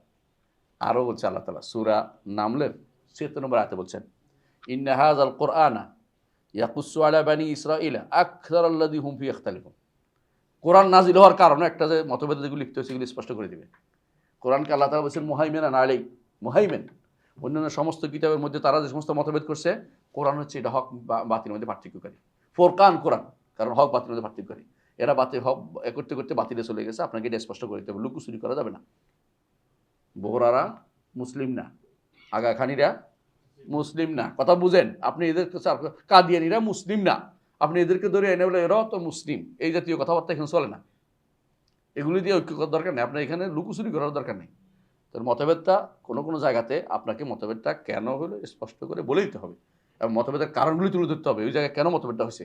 এবং এটাকে মতভেদকে লুকোচুরি করার কোনো কারণ নেই, মতভেদকে বলে দিতে হবে এটা মতভেদটা আসলে কী ছিল, সত্যি সত্যি এটা মতভেদ হয়েছে এবং এটা ভয়ানক মতভেদ এটা, এবং এটার কারণে আমাদের ইসলামের ক্ষতি হয়ে যাচ্ছে। আপনি দেখেন আপনার মাছের ইয়ার ভিতরে কী বলে এটাকে, ডুলের ভিতরে সাপ, ব্যাং, ক্যাসো সব রাখেন, তো কী হবে? কিছুক্ষণ মধ্যে কিন্তু কিছু না, একটা একটা রাখাই বলছে। ক্ষতি হয় কার জানেন? যে ভালো আছে তার ক্ষতি হয়, রোগীর তো ক্ষতি হয় না। রুগীর কোনো ক্ষতি হয় না, ক্ষতি হয় যে ভালো আছে তার। এই জন্য মানুষ হাইজের করছে, হাইজের বুঝেন? হাইজের সাহি বলে, মানে যে আগেকার দিন এটা করতো, মক্কাতে যখন মড়ক লাগতো, তো মালিক আবদুল আজিজের সময়ের কথা বলতেছি, তখন তো এত ব্যবস্থা ভালো ছিল না, এই চিকিৎসা ব্যবস্থা ভালো ছিল না। তো যার রোগ হইতো তার দূরে নিয়ে যেত, এটা যেন ভালো মানুষের সাথে না চলে।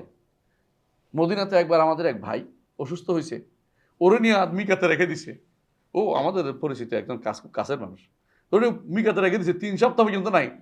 তো আমরা তো খুঁজি পাই না তারে, কই গেল, 1 সপ্তাহ 2 সপ্তাহ পর্যন্ত নাই। কিরে কই গেছে, হাইজের সাহাইতে, মানে স্পেশাল বিশেষ তাদেরকে রাখছে কি জন্য, তারা অন্যদের ক্ষতি না করে, বুঝছেন তো? হ্যাঁ, কোয়ারেন্টাইন করছে, হ্যাঁ কোয়ারেন্টাইন শব্দটা। তো দেখা যায় আসলে রুগী না, রুগী বানাইলেছি ভয়ে। হাজির হাজির এরকম ধরে কিনা, এটা হাজির ধরে কিনা। তাহলে আপনি এই জন্য কখনো বাতিল আর হক একসাথে রাখলে কি হবে, ক্ষতিকার হবে, হকের ক্ষতি হয়ে যাবে, বাতিল কিছু হয় না।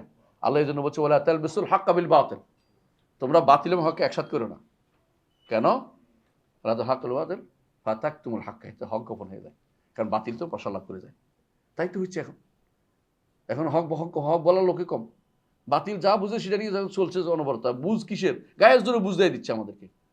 কোরআন নাজিল হয়েছে, আগের কিতাব নাজিল হয়েছে, নবীরা ফেরত হয়েছে, সবাই একটাই কারণ কি, হক এবং বাতিলকে স্পষ্ট করে, মতভেদ কোনো জায়গাটাকে হকটা বলে দিতে হবে কোনটা। মতভেদকে লুকোচুরি করে রাখা জিনিস না, মতভেদটা বলতে হবে, মতভেদ আছে। যতই বলে মতভেদ নাই নাই নাই, এটা মিথ্যা কথা। আপনি যদি মতভেদ নাই কন, শেষে কি হয়ে জানেন? যদি কেন আপনি রুগীর ডাক্তারের কাছে বলেন যে আমার রোগ নাই, ডাক্তার ওষুধ দিল না, আপনি পাইলেন না, ট্রিটমেন্ট পাইলেন না, দুইজনের মধ্যে ঝগড়া হয়েছে, কোর্টে বলেন যে আমরা মিলেমিশে আসি, তো কোর্টও বিচার করলো না, আপনি মারামারি করেন বসে বসে। এই জন্য কোনোদিনই এটা হতে পারে না যে আপনি লুকোচুরি করুন, আপনার হকটা বলেন, কোথায় কি সমস্যাটা আসলে বলেন। উকিলের কাছে বলেন যে কিছু হয় নাই, তো উকিল করে কেন আসছেন আমার কাছে? আপনাকে জানতে হবে যে এগুলো কি মতভেদ, কোনো জায়গায় লুকোচুরির কোনো জায়গা নেই। আর যারা এই কাজটা না করবে, হক বাতিল পার্থক্য না করে দিবে, মতভেদের জায়গায় স্পষ্ট করে না দিবে, এদের পরিণাম কি হবে আল্লাহ বলে দিয়েছে। কি বলছে? ইন্না রব আখিরাতে, দুনিয়াতে বিপদ আছেই, আখিরাতে বিপদ। ইন্না রব্বাকা ইয়াকদি বাইনাহুম ইয়াউমাল কিয়ামাতি ফীমা কানু ফীহি ইখতালিফুন। এই মতভেদের জায়গা তুমি লুকোচুরি করতে পারো, কিন্তু আখিরাতে কিন্তু লুকোচুরি কাম নেই। দুনিয়াতে আপনি কি বললেন, আমিও ভাই তুমিও ভাই, আমরা সবাই একেবারে দেশাত্ম ভাই। আখিরাতে কিন্তু দেশাত্ম ভাই একসাথে থাকবে জাহান্নামে, ইমানদার ছাড়া বাকি সবগুলি জাহান্নামে। আর যদি কোনো ওদের সাথে একাত্ম হইতে পারেন, আপনিও একসাথে থাকবেন, বুঝছেন তো? ওখানে কোনো ভাগ নাই। ভালো জায়গা হচ্ছে এমন, ভালো জায়গা হচ্ছে কাফেরদের জন্য আর কি, আমাদের না। সবাই মিলেমিশে থাকতে পারবেন জাহান্নামে, কোনো সমস্যা নেই। ইমানদার আলাদা জিনিস, ইমানদার কখনো মিলেমিশে থাকে না। ইমানদার বলতে আমি আলাদা, গায়রা ইমানিয়ে থাকতে হয়, ইমানে গায়রাত থাকতে হবে। ইমানি গায়রাত বুঝেন, আত্মমর্যাদা বোধ থাকতে হয়, যে আমি ইমানে এনেছি, এটার সাথে কাফের সাথে মিলতে পারে না। আল্লাহ তাআলা কোরআনে কারীমে অন্য আয়াতে বলছেন, এটা সূরা ইউনূসের 93 নম্বর আয়াতে বলছেন, সূরা সাজদার মধ্যে বলছেন ইন্না রাব্বাকা হুয়া ইয়াফসুলু বাইনাহুম ইয়াওমাল কিয়ামাতি ফীমা কানু ফীহি ইখতালিফুন। মতভেদ করে তুমি শুধু কুসুরি করিও না, এটা প্রকাশ করো। আখিরাতে আল্লাহ তাআলা ইচ্ছা করে প্রকাশ তো আলাদা করবেনই করবেন। কোথায় দিবেন? একদল জাহান্নামে দিবেন, একদল মতভেদে একসাথ করে আমরা আসিলাম ভালো, হ্যাঁ, আর খুব সুন্দর দিন কাটাইতাম, ওসব চলে না এখন।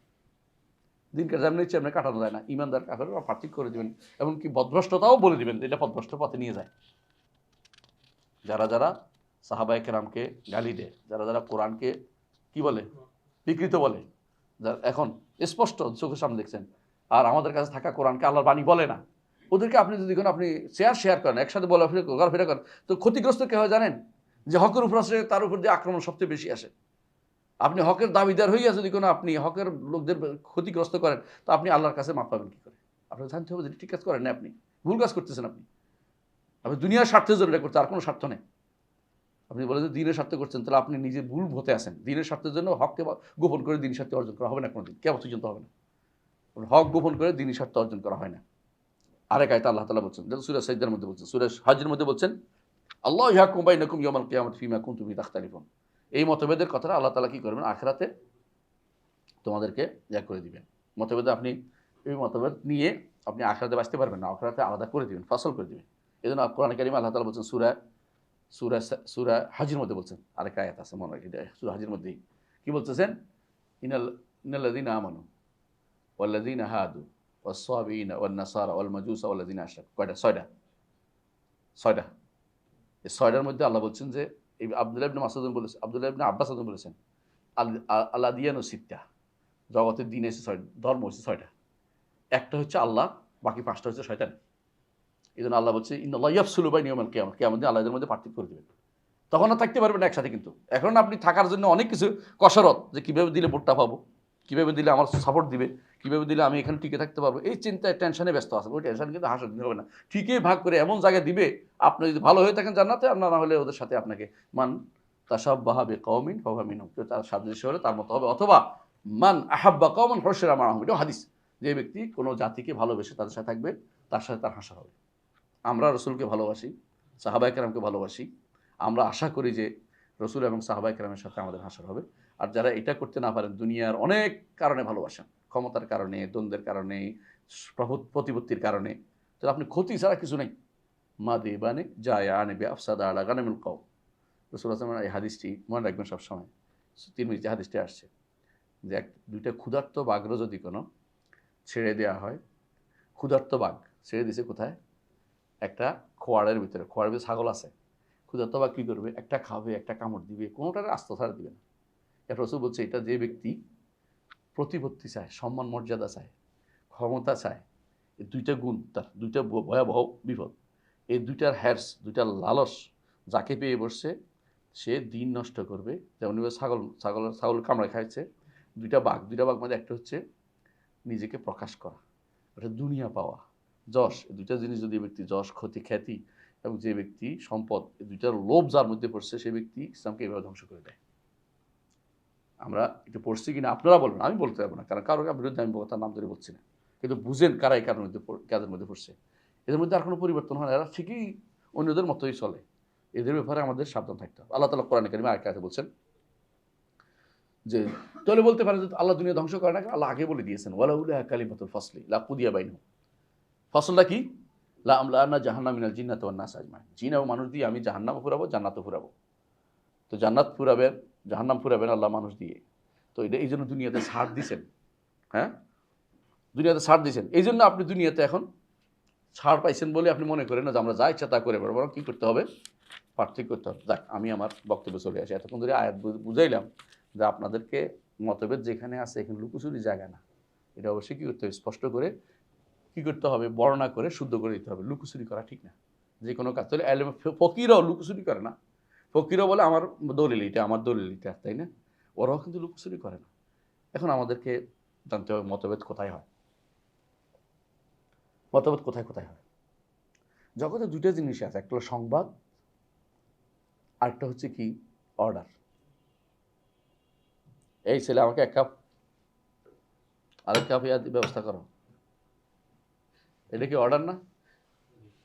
তো বুঝছে, আনতে গেছে, ভালো, দুইটাই চাচ্ছে, এটা অর্ডার। এটা ঠান্ডা হয়ে গেছে, দেখে অর্ডার, সংবাদ। কথা বুঝছেন? সংবাদ এবং অর্ডার দুইটাই একটা দিস দিলাম, আমরা প্রমাণ দিলাম, জগতে দুইটার বাইরে নাই। আমার ভাই বসে আছে, এটা কি অর্ডার না সংবাদ? হ্যাঁ, সংবাদ। যে আমার জন্য পানি নিয়ে আসো, এটা কি? অর্ডার। এর বাইরে কিছু নেই। আপনি খুঁজে দেখবেন দুইটার বাইরে কিছু নেই, হয় অর্ডার নয় সংবাদ। তো মতভেদ হলে হয় সংবাদ হবে, নাহলে অর্ডারে হবে, তাই না? ভিন্নতা কিছু নেই। এখন আসে সংবাদে, আসে সংবাদটা কি? জগতের আকীদা বিষয়ক জিনিসগুলো, আকীদা বিষয়ক জিনিসগুলো, বিশ্বাস বিষয়ক জিনিসগুলো, ইমানিয়াতগুলো, সবগুলি কি? সংবাদ, নট অর্ডার। সংবাদ। আল্লাহ আছেন, রাসূল আছেন, কিতাব দিছেন, ফেরেশতা আছেন, আখিরাত আছে, তাকদীর লেখা হয়েছে, এগুলি কি অর্ডার না সংবাদ? আল্লাহর উপরে ঈমান আনো, অর্ডার। তাহলে পার্থক্য হয়েছে, তাই না? সালাত আদায় করো, অর্ডার। তাহলে হয় অর্ডার নয়, এর বাইরে কিচ্ছু নেই। দুইটা জিনিস হবে। কথা বললে আপনি এটা রাখা হয় খবরিয়া, নয় কি জুমলা খবরিয়া, জুমলা ইনশাইয়া, তাই না? হয় সংবাদ, খবর দিচ্ছেন না দিচ্ছেন। সংবাদের মধ্যে একটা জিনিস মনে রাখবেন সবসময়, সংবাদ কোনদিন মানসুখ হয় না, রহিত হয় না। সব রহিত হয় না। সংবাদ তো আগের তাই ঠিক আছে, সংবাদ তো হয় মিথ্যা হইতে পারে, সত্য হইতে পারে। তো মতভেদের জায়গাটা সংবাদের মধ্যে হলো রেয়ার জায়গা। মানে এটা মতভেদ কেমনি করবেন? কথা বুঝাতে পারছি? তাই তাহলে আমরা বুঝতে পারছি যে মতভেদের জায়গা সংবাদের মধ্যে কিভাবে হয়, এটা একটু শুনতে হবে। মতভেদের জায়গা হইতে পারে একটা হলো, যদি বলেন যে তানাকুদ হয়েছে, অথবা হইতে পারে ঝগড়া হয়েছে। একটা সংবাদ দিছেন, কী সংবাদ দিছেন যে প্রেসিডেন্ট এরশাদ আছে নাই, জীবিত মৃত, তানাকুদ, পরস্পর বিরোধী, তাই না? আর একটা হলো দুইজনে ঝগড়া করতেছে, মরে নাই মরছে, যেমন খালেদা জিয়া মরেছে মরে নাই, ঝগড়া ঝগড়া চলছে, এতদিন না কিছুদিন আগে হয়েছে এটা ঝগড়াটা, এখন তো হয়নি। তো যে জিনিসের সংবাদের মধ্যে দুইটা জিনিস হয়, কি হবে, ঝগড়া হবে, অথবা কি হইতে পারে, তানাকুদ হইতে পারে, মানে ঝগড়া হবে। আগে আসে তানাকুদ হলে, একটা বিরোধী হলে কি হবে? সংবাদের মধ্যে বিরোধী হলে আগে দেখতে হবে সংবাদদাতা কি আমার কাছে গোপন করতে চেয়েছে, এটা একটা কথা, তাই না? নাকি সংবাদদাতা এমন চেয়েছে, তিনি শিখিয়ে দিছে কি এমন শব্দ ব্যবহার করছে যে কেউ বুঝে না। কোরআনে কারীমে আকীদার বিষয়গুলোকে রাসূল হাদিসে এমন কোনো জিনিস নাই যেগুলো বোঝা যায় না, এমন কঠিন শব্দ নাই, সবগুলি সহজ শব্দ। আকীদার বিষয়গুলো সবচেয়ে সহজ শব্দ, কথা বুঝতে পারছি? যেমন আল্লাহর উপর ঈমান আনা, রাসূলের উপর একটা সহজ, একেবারে একটা সাধারণ মানুষ বললে বুঝবে কি জিনিস বুঝাইছে, কি বুঝে গেলো, ঈমান আনতে বলছে, সংবাদটা বলছে, মানে সংবাদ কি, আল্লাহ এবং রাসূল আছে, ফেরেশতা আছে, কিতাব আছে, আখিরাত আছে, এটা কোনো ব্যাপার না, শব্দগুলো বোঝা যায় সবাই। তাহলে শব্দগুলি কঠিন না। তাহলে আল্লাহর উদ্দেশ্য কোনো, আস্তাগফিরুল্লাহ, আল্লাহ এবং তার রাসূলের উদ্দেশ্য এটা নয় যে আমাদের কাছে জানাবেন না, এটাও না। তাহলে তানাকুদ হওয়ার এই জায়গাটা, মানে এখানে কি হইতে পারে না, বিরোধী হইতে একটা বিরোধী হইতে পারে না, কারণ একটা বিরোধী হওয়ার কোনো সুযোগ এখানে দেখতে পাচ্ছি না আমরা। হইতে পারে একটা উদ্দেশ্য, দুইটা জিনিস থাকলে, হ্যাঁ, যদি কোনো বিরোধী, একটা হলো কি উদ্দেশ্য খারাপ অথবা বুঝ খারাপ, সুউল কাজ অথবা সুউল ফাহম। সুউল কাজ যদি থাকে, আপনি বলবেন যে হ্যাঁ এক গ্লাস, হ্যাঁ, দই নিয়ে আসো, তাহলে আনবে পানি, উদ্দেশ্য আপনাদের মধ্যে আগে কি আছে, একটা বোঝাপড়া আছে যে আমি যখন দই বলবো পানি নিয়ে আসবি, তাহলে উদ্দেশ্য বুঝাবে চাচ্ছে না, কেউ বুঝতে চাচ্ছে না, তো সুউল কাজ। আর সুউল ফাহাম, ভুল বুঝ, ইচ্ছাকৃত ভুলের উপরে বুঝে গেছে কোনো কারণে, কোনো ভুল বুঝে কারণ হতে পারে। তো এই উভয় কারণেই, অথবা আপনার মতো এই সংবাদের মধ্যে আপনার কি আছে ভুল বুঝতে পারেন, একটা কিছু কইলে যে আমি যেটা বলছি এটা কিছু একটা বলছেন, এটা আপনারা বুঝতে পারতেছেন না, অথবা এটা কি বুঝছেন কিন্তু উদ্দেশ্য ভিন্ন আছে, এমন জিনিস বুঝছেন এটা আমি উদ্দেশ্য নেই, উদ্দেশ্য ভিন্ন আছে। এখন দেখেন, যদি কোনো উদ্দেশ্য খারাপ হয়, এটা আল্লাহর জন্য, রসুলের জন্য বলতে পারবেন না, কারণ আল্লাহ রসুল হচ্ছে নাসিহ, আর রসুল্লাহ সবসময়, রসুল্লাহ কি ছিলেন, রসুলগণ আসে কি বলতেন, ওয়া আনা লাকুম নাসিহুন আমিন, আমি তোমাদের জন্য আমানতদার, নসিহতকারী। এবং আমাদের নবী ছিলেন নাসাহাতাল উম্মাহ, উম্মতকে সবচেয়ে কল্যাণকারী। লাকাদ জাআকুম রাসূলুম মিন আনফুসিকুম আজিজুন আলাইহি মা আনিতুম হারিসুন আলাইকুম বিল মুমিনিনা রাউফুর রাহিম। তো রাসূল হচ্ছেন সবচেয়ে বেশি আমাদের জন্য দরদি, তিনি কোনোদিন এমন জিনিস দিবেন না যেটার উদ্দেশ্য নাউজুবিল্লাহ হতে পারে না। তো রাসূল আমাদের জন্য যা দিয়েছেন সবই উদ্দেশ্য। তিনি বলছেন আল্লাহ আরশের উপরে, তিনি বলছেন আল্লাহর হাত আছে, আমরা এইভাবে মানতে, কোরআন হাদিস যেটা আছে এইভাবে আমরা বিশ্বাস করি। যাক, অর্ডার বুঝাতে যাই তো চা চলে আসতে ভালোই হয়েছে। আসলে আমি বুঝাতে চাচ্ছিলাম, কিন্তু চা আসছে তো নিষিদ্ধ করি না, যা আসছে হাতাও হালাল হয়, তাই স্বভাব বুঝেন না, বুঝেন নাই, আলহামদুলিল্লাহ। তাহলে সুল কাজ জিনিসটা এই কোরআন এবং সুন্নাহর মধ্যে আকীদার ক্ষেত্রে যেহেতু এটা সুল কাজ হইতে পারে না, তাহলে উদ্দেশ্যমূলকভাবে আল্লাহ আমাদেরকে কোনো কিছু মানতে বলছেন, রাসূলও বলছেন, এবং উদ্দেশ্যটাই মানতে হবে আমাদেরকে, এদিক সেদিক লুকোচুরি করা যাবে না, এটা মানতে হবে। এখন যদি কোনো কেউ এর মধ্যে বিবাদে লাগায়, লাগালে কয়টা কাজ করতে হবে, আমাদের করণীয় কি, আমি বলছি আমাদের করণীয় কি, আকীদার মধ্যে, সংবাদের মধ্যে ঝগড়া লাগাইছে, ইখতিলাফ লাগাইছে, যেটা ইখতিলাফ হওয়ার কোনো কথা ছিল না, যদি সে সুল কাজ নিয়ে আসে, খারাপ উদ্দেশ্য নিয়ে আসে, তখন কি উদ্দেশ্য, তখন কি করতে হবে আমাদেরকে বলেন? যদি খারাপ উদ্দেশ্য নিয়ে আসে তখন দুইটা কাজ করতে হবে। এক নম্বর হলো আমাদের কাজের ফতোয়া দেওয়া, দিতে হবে ফতোয়া, এখানে চুপ থাকতে পারবেন না, এখানে চুপ থাকতে হচ্ছে নিষেধ। কেউ ফতোয়াবাজি করে, ফতোয়াবাজি আমি তো করবো, কেউ করবে, তুমি করবা, তুমি তো কিছু জানো না, কিছু জানো না, বলতে পারো না, তুমি তো যে ব্যক্তি বিজ্ঞানের কথা বলবে না, অঙ্ক যে ব্যক্তি অঙ্কের কথা বলবে না, আমি দিন পড়েছি, আমি দিন ফতোয়াবাজি তো করতেই হবে আমাকে, এটা ফরজ আমার জন্য, এই ফতোয়া দেওয়া তো আমার জন্য ফরজ। তাহলে ফতোয়া দিতে হবে। ফতোয়া কি, ইমামরা এটা দিয়েছেন, যে কেউ জাহমিয়াদের আকীদা পোষণ করছে, ইমামরা কি রদ দেখছে, রদ আল জাহমিয়া, আর রদ আলা আর মুতাজিলা, আর রাদ্দে আলা ফালাসিফা, যোগে যোগে আমরা রদ দেখছে, বই লিখছে, এটা ফতোয়াবাজি। এই ফতোয়াবাজি করতে হবে 1 নম্বর। 2 নম্বর কাছে শাসন থাকলে হাতে, তো একটারও সোজা ছাড়বেন না, একদম জবে করে দিবেন, মারবেন। আমি তো শাসক না, শাসকের উপর দায়িত্ব এটা। দলিল, দলিল হচ্ছে কে করছে? জাহাদ ইবনে দিরহামকে কে করছে? কে করছে? খালেদ। কি বলছে? খালেদ ওয়ালিদ না, খালেদ কি নাম?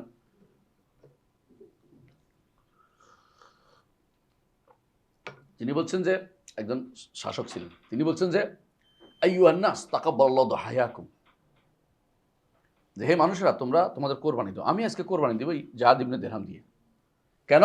সে মনে করে, সে বিশ্বাস করতেছে আল্লাহ তাআলা কথা বলেন না, সে কোরআনকে মাখলুক সৃষ্ট বলতেছে, এই জন্য তারা ধরে এনে জবে করছে। শাসকের দায়িত্ব এটা। শাসকের দায়িত্ব শুলে ছড়ানো। প্রমাণ হচ্ছে গায়লানের দেমাশকি তাকদির অস্বীকার করছে, বলছে আমরা করব বলে আল্লাহ লিখছে, এই জাতীয় কথা লিখছে। মানে বলছে আমরা নির্ধারণ করছে, আল্লাহ নির্ধারণ করে না, আমরা আল্লাহ কিছু লিখলো, আমাদের কারণ লিখছে। তিনি কি করছেন? খলিফা ইয়াজিদ ইবনে আব্দুল মালিক ধরে এনে শুলে ছড়াই দিছে, যার কোনো কথা নেই। কারণ তুমি এর আগে খলিফা ওমর ইবনে আব্দুল আজিজের কাছে বলছিল যে আর বলবো না, তুমি মিথ্যাচার করছো, ভালো খলিফার সাথে মিথ্যাচার করছো, আমি তো কোনো ভালো না, কিন্তু তোর দেখাই শোনো। তারা কি করছে? শুলে ছড়াইছে। তাহলে যদি কোনো কেউ সুল কাসদ প্রমাণিত হয়, আবার বলছি উদ্দেশ্য খারাপ প্রমাণিত হয়, তো শাস্তি 2টা, একটা হচ্ছে কি ফতোয়াবাজি করে, তার বিরুদ্ধে আরেকটা দ্বিতীয় কাজ কি? শাসকের দায়িত্ব হবে তাদেরকে যথাযথ শায়েস্তা করা। এটা হচ্ছে ব্লাসফেমি আইন, কথা বুঝেন? ইসলামের বিরুদ্ধে কলঙ্ক লেখন করবে, আপনি সুপ্রিমের উপর থাকবেন, শাসকও আমরাও, সব এটা হইতে পারে না। তার সুল কাজ বোঝা গেছে। আর যারা হাদিস অস্বীকারী আছে, বুঝতে পুরোটা সুল কাজ, উদ্দেশ্য খারাপ। সুল পাহাম না, এটি শয়তানি করে নামছে। প্রাচ্যবিদের এটা ময়লা, এরা আমাদের ছেড়ে দিছে অনেকগুলো ইচ্ছা করে। প্রতিষ্ঠিত জিনিসে, মীমাংসিত জিনিসে এরা কি করে? শয়তানি তুলতে আসে বসে বসে। বুখারী হাদিস মানি, অমুখারী হাদিস মানি না, অথবা এই হাদিস মানে যে হাদিস ওইটার সাথে মিলে, যে হাদিস মানে ওই হাদিস মানে, এইগুলো শয়তানি করা বসে বসে ইচ্ছা করে। সুল কাজ প্রমাণিত এদের কাছে, এদেরকে কোনোভাবে ছাড় দেওয়ার সুযোগ নেই। কারণ মানুষ, আপনি হয়তো বলতে পারেন স্বাধীনতা, সবাই সব স্বাধীনতা দেয় না, সব স্বাধীনতা কেউ কাউকে দেয় না। সব স্বাধীনতা দিলে আপনি দেশে বিশ্বে থাকতে পারবেন না, পৃথিবী থাকতে পারবেন না। আপনি তো সব স্বাধীন, তাহলে আপনার 2টো কূপ দিবে, ওদের লাথি দিবে, ওটা কিল দিবে, আপনি বলছেন স্বাধীন, তো দেখবেন যে পৃথিবীতে আর কেউ নেই, সব ধ্বংস হয়ে গেছে। সব স্বাধীনতা নিতে হয় না। আমার প্রথম কাজ হচ্ছে দিন রক্ষা করা। একজন শাসকের প্রথম দায়িত্ব হচ্ছে দিন রক্ষা করা। একজন আলেমে দ্বীনের প্রথম কাজ হচ্ছে দ্বীনের ব্যাপারে কথা বলা। এখানে আপনি স্বাধীনতা ভোগ করে একজন ছেড়ে দিবেন, এটা হতে পারে না। এই স্বাধীনতা কোনোদিনই মুসলিমরা কোনোদিন নিতে পারে না। এই স্বাধীনতা হলো শয়তানের দেয়া। এই স্বাধীনতা দিয়ে মানুষ সব ধ্বংস হয়েছে এর আগে। লাখ তুলার নাকা তোমার হত্যা করবে এই স্বাধীনতার কারণে। কেন হত্যা করবে কোনো খবর নেই, কোনো সঙ্গত কারণ থাকতে হবে, কিন্তু কারণ নেই। হাসাদ, বাগি, এই জন্য এই জায়গাতে কোনো কি করতে পারে না, মতভেদের কোনো সুযোগ দেওয়া যাবে না। বুঝাইতে পারছি কোন জায়গায় মতভেদ করা যাবে না? সুল কসদ প্রমাণিত হলে, উদ্দেশ্য খারাপ প্রমাণিত হলে, উদ্দেশ্য খারাপ প্রমাণিত হলে ছাড়া যাবে না। 2 নম্বর, বুঝ আছে সংবাদের ক্ষেত্রে, বুঝছে ভুল, এটা হতে পারে না? হতে পারে, ভুল হতে পারে, তাই না? এই জায়গাতে এসে সুল হতে পারে 2 কারণে। একটা হচ্ছে কয়েকটা কাজ করতে হবে কারো ভুল হইলে। 1 নম্বর হচ্ছে যে ভুল বুঝার একটা কারণ আছে। সেই কারণটা কি? মুসলিমদের কমিউনিটি থেকে দূরে থাকে সে, মুসলিমদের কমিউনিটি থেকে দূরে থাকে, তখন তারা কি করতে হবে? তার একটা কারণ। হ্যাঁ, আরেকটা হচ্ছে, এটা বলবো, দ্বিতীয়টা হচ্ছে মুসলিমদের কমিউনিটি থেকে দূরে নাই, মুসলিমদের কমিউনিটির ভিতরে আছে, তারপরেও বলতেছে আমি তো জানতাম না, এই কথা গ্রহণযোগ্য না। আলেমরা ফতোয়া দিবে যে তুমি এই ভুলের কারণে ক্ষতিগ্রস্ত হয়েছে, তোমার শাস্তি, মৃত্যুদণ্ড আছে। দলিল, হাল্লাজকে, হোসাইন ইবনে মনসুর হাল্লাজকে বাগদাদের সমস্ত ফকির একমত হয়ে তারা কি করছে? মৃত্যুদণ্ড দিছে এবং তাকে শুলে চড়ানো হয়েছে। ইউরোপিয়ানরা কান্নাকাটি করে আর নাম দিছে শহীদুল মেহরাব, মেহরাবের শহীদ। ইউরোপিয়ানরা কান্না কাঁদে, আমরা কেউ কাঁদি না, আলহামদুলিল্লাহ। সেটা মেহরাবের শহীদ। শহীদ কিসের শহীদ? শয়তানরা শহীদ বানাইছে। হাল্লা ছিল এক আস্ত একটা শয়তান। কেন শয়তান বলে এটা বলতে কষ্ট লাগতেছে? এটা বলবেন বেশি করে, কারণ সে তো স্রষ্টা এবং সৃষ্টিকে একাকার করে দেখে। এরা সবচেয়ে নিকৃষ্টতম কাফের। এরা কি ইমানের সাথে নামগন্ধ নেই। আর বাগদাদের সমস্ত ফকি একমত হয়ে তার মৃত্যুদণ্ড দিয়েছে। তো এখানে বোঝা গেছে যে যদি কেউ সুল ফাহামের ক্ষেত্রে, ভুল বুঝার ক্ষেত্রে, তার সুল কজ আমি বলতে পারবো না, সুল কজ থেকে তো আর আগে মৃত্যুদণ্ড দেওয়া হওয়ার কথা। সুল ফাহাম থাকলেও যদি কোনো মোবাররের থাকে, কারণ থাকে, যে সুল কারণ নাই, মুসলিমদের কমিউনিটির ভিতরে আছে, ইচ্ছা করলে পড়তে পারে, কোরআন আছে, হাদিস আছে, তারপর যদি কোনো সে কী করে সুল ফাহাম নিয়ে মানুষকে বিভ্রান্ত করতে চায়, তখন তার কাজ হবে তাকে মৃত্যুদণ্ড দেওয়া শাসকের উপর কর্তব্য, আর তার জন্য ফতোয়া দেয়া আলেমদের উপর কর্তব্য। এই জন্য মুফতি মানে আলেমদিন থাকতে হবে, কথা বুঝছেন তো? 2 নম্বর আলেমদিন থাকতে হবে, কথাবার্তা বলতে হবে তাদেরকে। বাকি হলো সুল ফাহাম, যদি সে আসলে কারণ আছে, ভুলের কারণ আছে, তখন কি করতে হবে? আলেমের পক্ষ থেকে কি করতে হবে? 2টা কাজ। একটা হচ্ছে একামতুল হুজ্জা, একটা হলো এজালাতুল শুভা, সন্দেহ দূর করতে হবে, একটা হলো প্রমাণ প্রতিষ্ঠা করতে হবে। ভাই তুমি তো ভুল করেছ, এটা ঠিক না, দলিল, হ্যাঁ দলিল দিতে হবে। অথবা বলতে হবে যে তুমি এই সন্দেহ আছে তো, সন্দেহটা আসলে উত্তর এটা, কাজ এটা, এই কাজ কে করবে? আলেমরা করবে। শাসক কি করবে? শাসক এলম চর্চার দিকে মানুষকে নিয়ে যাবে, নাস্তিকতায় ভরে দিবে না, শিক্ষায়তনগুলিকে নাস্তিকতা ভরে দিবে না, নাস্তিক শিক্ষা দিবে না। শাসকের দায়িত্ব হচ্ছে এমন শিক্ষা দিতে হবে যে শিক্ষার কারণে তারা এই ভুলের মধ্যে না পড়ে। আজকে তো এই পুরা বাংলাদেশের কথাই বলেন না, কতটুকু আছে ইসলামী শিক্ষা? আপনি ভালো করে ইসলামী শিক্ষা শিখতে গিয়ে ছেলেরা আজ এই যে হাঁটতেছে, এরা বুড়ো মানুষও পড়তেছে। ছোট ছেলেদেরকে আমরা পড়াইতে পারতাম, সমস্যাটা কি ছিল? তারা বড় হলে আর এদিক পড়াইতে হতো না, অন্য তারা কিতাব পড়াইতে পারতো, একজন শত শত হাদিসের মুখস্থ পারত। আরব দেশের এমন অন্ধ হাফেজও আছে, 6 কিতাবের হাফেজ। 6 কিতাব বুঝুন তো, বুখারী, মুসলিম, আবু দাউদ, তিরমিজি, নাসাঈ, ইবনে মাজাহ। কেউ কেউ আছে 13টা কিতাবের হাফেজ। কেন তৈরি হয়েছে? আপনার মতো প্রথমে আকীদাই বুঝাইতে পারি না, ওইটা মুখস্থ করবে কোন দিন? আকীদা বুঝতে বুঝতে 50 বছর হয়ে যায় মানুষের। কোন জায়গায় সমস্যাটা হয়েছে? সমস্যাটা কোন জায়গায়? শাসকও দায়িত্ব পালন করে না, আলেমরাও দায়িত্ব পালন করে না। একামতুল হুজ্জা, এজালাতুল শুভা যেমন করে না আলেমরা, শাসকরাও কি করে না? তাদের উপর দায়িত্ব আল্লাহর দ্বীনকে শিক্ষা দেয়া, যেটা ফরজ, এটা না করে কি করছে অনেকেই, হয়তো আমার দেশে না, অন্য দেশের কথা বলতেছি, সেটা কি করে? আল্লাহর দ্বীন থেকে বিমুখ থাকে, পড়তেও দিব না, পড়াবও না। যেগুলি পড়তে দিব কবর পূজা, মাজার পূজা শিক্ষা দিব, অথবা এমন শিক্ষা দিব যে শিক্ষার মধ্যে আসবে যে তিনি কি করতেন গত বছর, তিনি কি করছেন, শওকত সাহেব দুর্গা পূজায় গেছেন, আর মিস্টার অমুক সাহেব তিনি কি ঈদে এসে যোগ দিছে নাকি, গরু গোস্ত খায় না, ঈদের তো যোগ দিছে, গোস্ত খাইলে তো কাজ হয়েছিল, কাজ কিছু হয় না, গরু গোস্ত খাইলে কি ইমানদার হয়ে যায় নাকি? বলে আমার কি কথাটা। তাই তাহলে বোঝা গেল যে এখন দুইটাই হয় না, অথচ দুইটাই তাদের দায়িত্বের ভিতরে পড়ে। মতভেদের জন্য কি করতে বুঝছেন তো? তাহলে আমরা এতক্ষণ ধরে যেটা বুঝছি, মতভেদের প্রথম কারণ কোন কি হয়, কিছুর সংবাদ হইলে কি করতে হবে বুঝছি, বুঝাতে পারছি। দ্বিতীয় বলেন যে না, আমরা মতভেদটা সংবাদে করতে চাচ্ছি না। আমাদের বেশিরভাগ আকীদা, কিন্তু আকীদাগত মতভেদটা সব সংবাদে। তাহলে এইখানে আপনি যদি চুপ থাকেন, বলে আমরা মেনে নিলাম, কিছু কমও না, তা আপনি দিনের ঠাট্টা মস্কারি করছেন, আপনি দিনের বড় ধরনের বেওয়াফাই করছেন, গাদ্দারি করতেছেন দিনের সাথে, আপনি গাদ্দার। আশারি, মাতুরিদি, শিয়া, খারেজি, মুতাজিলা, তারপরে কাদারি, জাবারি, যতগুলি সবগুলি হচ্ছে দিনের জন্য। মতভেদটা কোন জায়গায় হয়েছে? খবরের মধ্যে, সংবাদের মধ্যে। এই জায়গাতে আপনি চুপ থাকতে পারেন না। ইমানি তেজ থাকলে আপনি চুপ থাকবেন না। এটার উপরে বই লিখছে আলেমরা, কেন? একটা দুটা বই লিখছে? আর সুন্নাহ ধরেন কতগুলি বই, ঈমান নামে বই কতগুলো, তাই না? রদ আল জাহমিয়া নামে বই কতগুলি হয়েছে না? কিতাব তাওহীদ নামে বই লিখছে। আপনি এগুলি সবগুলিকে ইগনোর করছেন, কেউ জানেই না, এগুলি পড়েই নাই, কেউ কোনদিন পড়তেও চায় না, পড়বে কি? এত ইমানে জানে না, এগুলি পড়বে কোনদিন? প্রথম প্রাথমিক শিক্ষা তো শিখে না, ইমান বিষয়ক প্রাথমিক শিক্ষাটা তো শিখে না। মাঝখানে বলে রাখি, আমার 3টা কিতাব বেরোছে আকীদার উপরে, 3টা বই কিনে নেবেন সবাই, 350 টাকা দিয়ে কিনে নেবেন 3টা বই। আবার 12টা আনছি, 12টা নেই, 20টা আনছি, 20টা নিয়ে দেবেন 20 জনে, কারণ এটা চাচ্ছি প্রত্যেক ঘরে ঘরে থাকুক। 1, 2, 3 সিরিয়ালি আছে, মানে এগুলি বলা হয় সাধারণ জ্ঞান আকীদার উপরে, প্রত্যেক ঘরে রাখবেন, তাদের করে আকীদা শুদ্ধ হয়ে যায়। এটা মাঝখানে বলছি কথার ভিতরে, আবার বললাম আমি অ্যাড দিচ্ছি, অ্যাডও হইতে পারে, অসুবিধা নেই, কারণ আকীদার বিষয়ে অ্যাড দেওয়া ফরজ,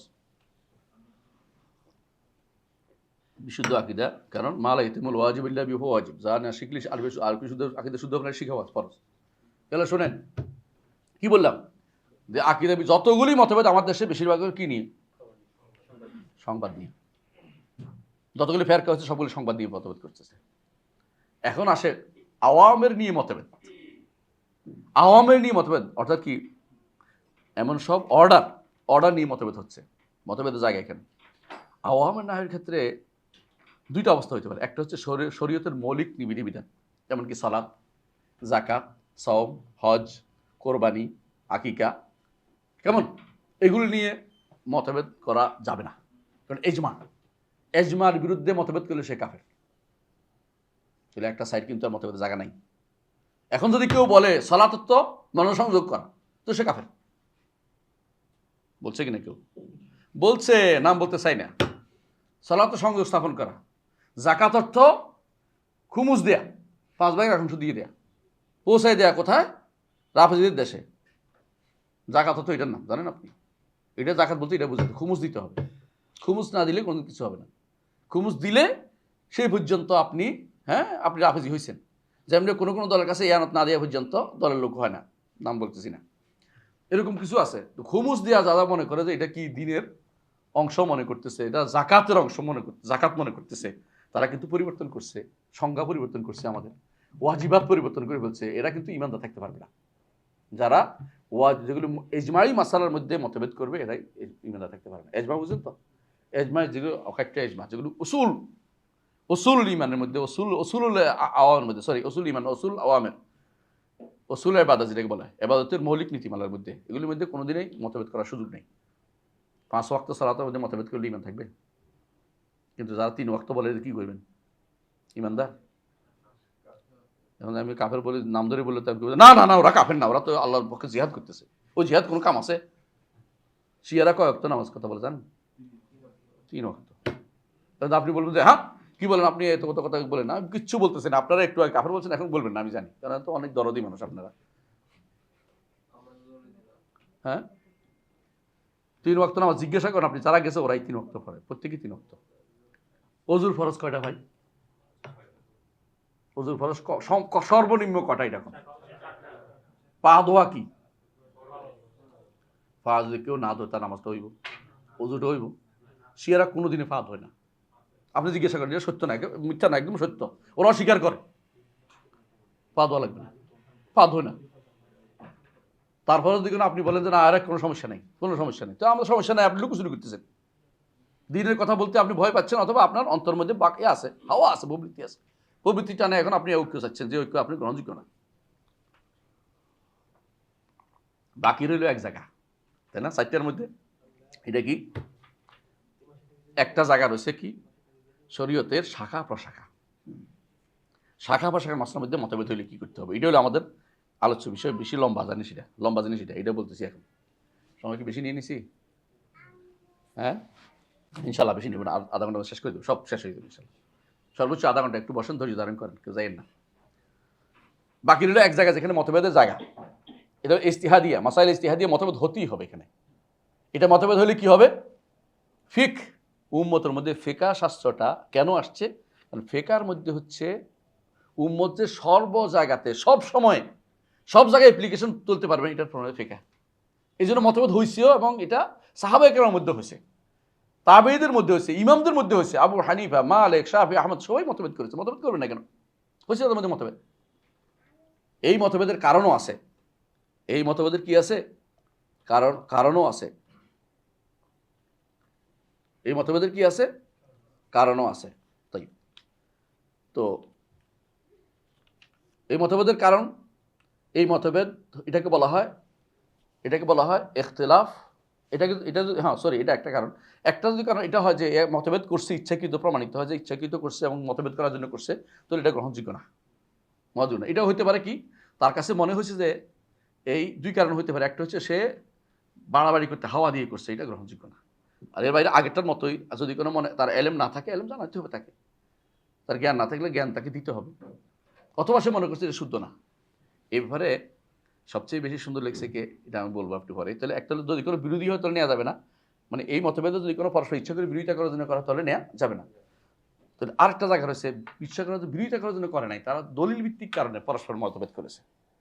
এখন এই জায়গাতে কি মতভেদ, একটা নীতি তো লাগবে না? এই মতভেদের নীতি এখানে আপনার এটাকে রহমত বলতে হবে। এই মতভেদটা রহমতের, বুঝছেন? রহমত কেন?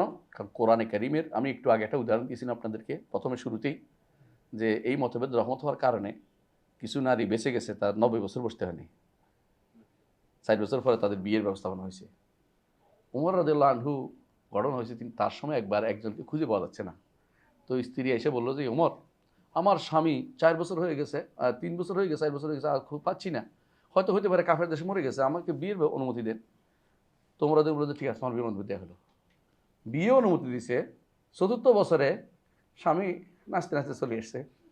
কি করতে গিয়ে আসলে কই, আমি জেলে ছিলাম ওই দেশের, তারা তো বলতে পারবো না কেউ, আমি তো কষ্ট করে ও ছুটি মুড়ে আসছি কোনো রকম। এখন আমার বউ কই? আমার হায় হায়, আমি বিপদে পড়লাম, একজনের পর আরেকজনের দিয়ে দিছি।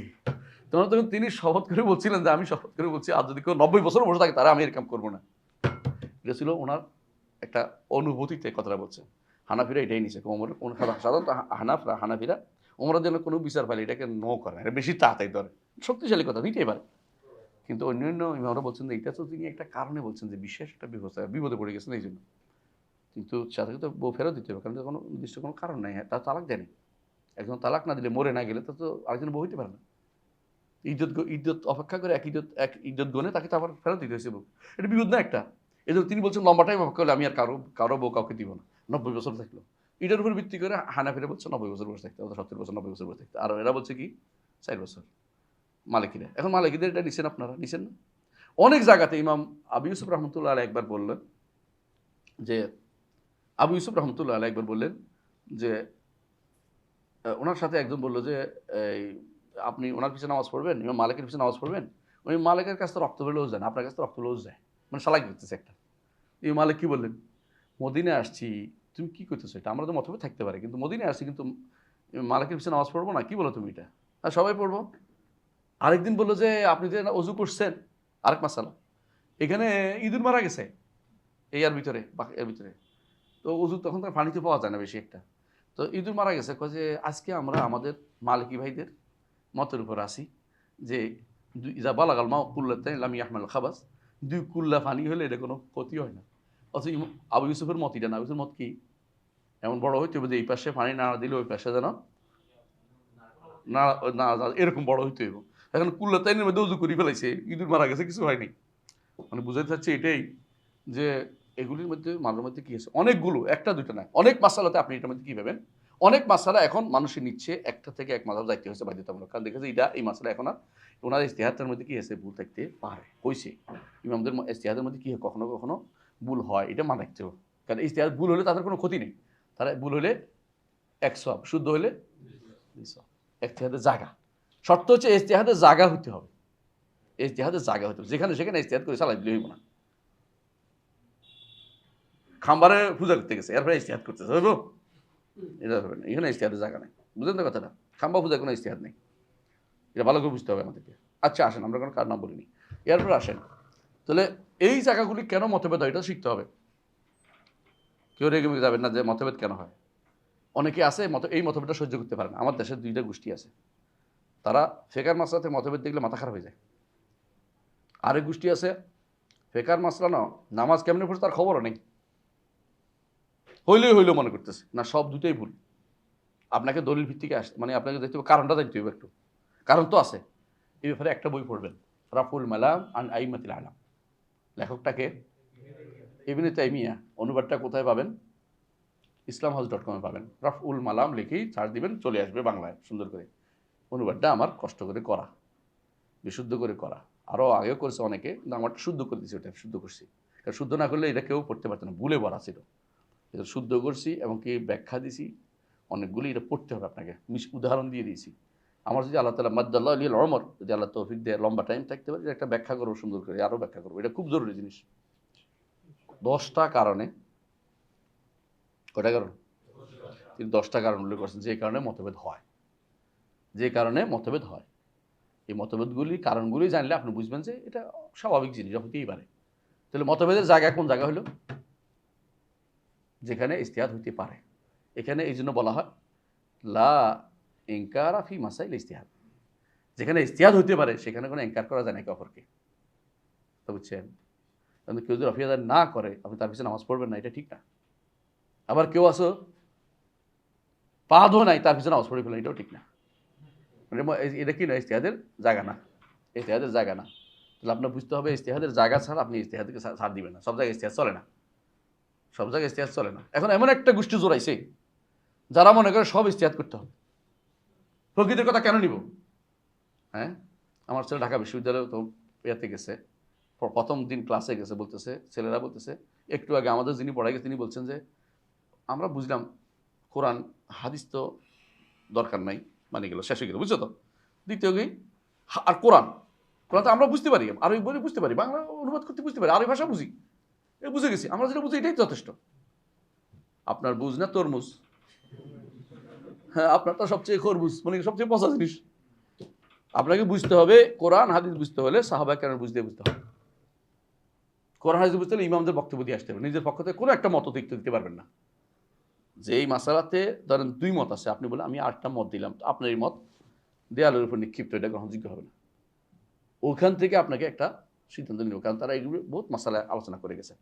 যে মাসালা আলোচনা হয় নাই সেখানে আপনি নতুন করে আলোচনা করবেন। এই জন্য আপনি নতুন করে কোনো মাসালাতে পঞ্চম কল আনতে পারবেন না, 4টা কল থাকলে। তো আপনাকে মাসাল কল জানতে হবে, আপনাকে ইমামদের আগের জিনিস জানতে হবে, পড়তে হবে। এখন আপনি বলেন যে আমি নতুন করে বুঝি, নতুন করে চালাই, তাহলে আপনি হচ্ছে পথভ্রষ্ট।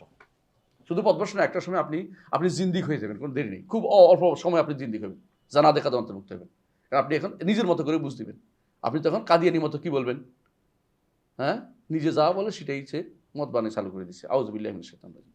আপনি এরপরে এমন জায়গায় যাবেন যে জায়গাতে লা ইউহমাদু উকবাহ, এই জন্য এরা আলেমের ভিতরে পড়ে না, এদের ইখতিলাফের কোনো গ্রহণযোগ্যতাই নেই, এদের মতভেদের কোনো গ্রহণযোগ্যতাই নেই। কারণ এরা, আমি যদি কোনো বিজ্ঞানের কথা বলি, আপনি বুঝেন, আমি যদি বিজ্ঞানের কথা বলি যে আসলে একটা ভুল, পৃথিবী আমার নিচে, তো আমার মানুষ পাগল বলবে না?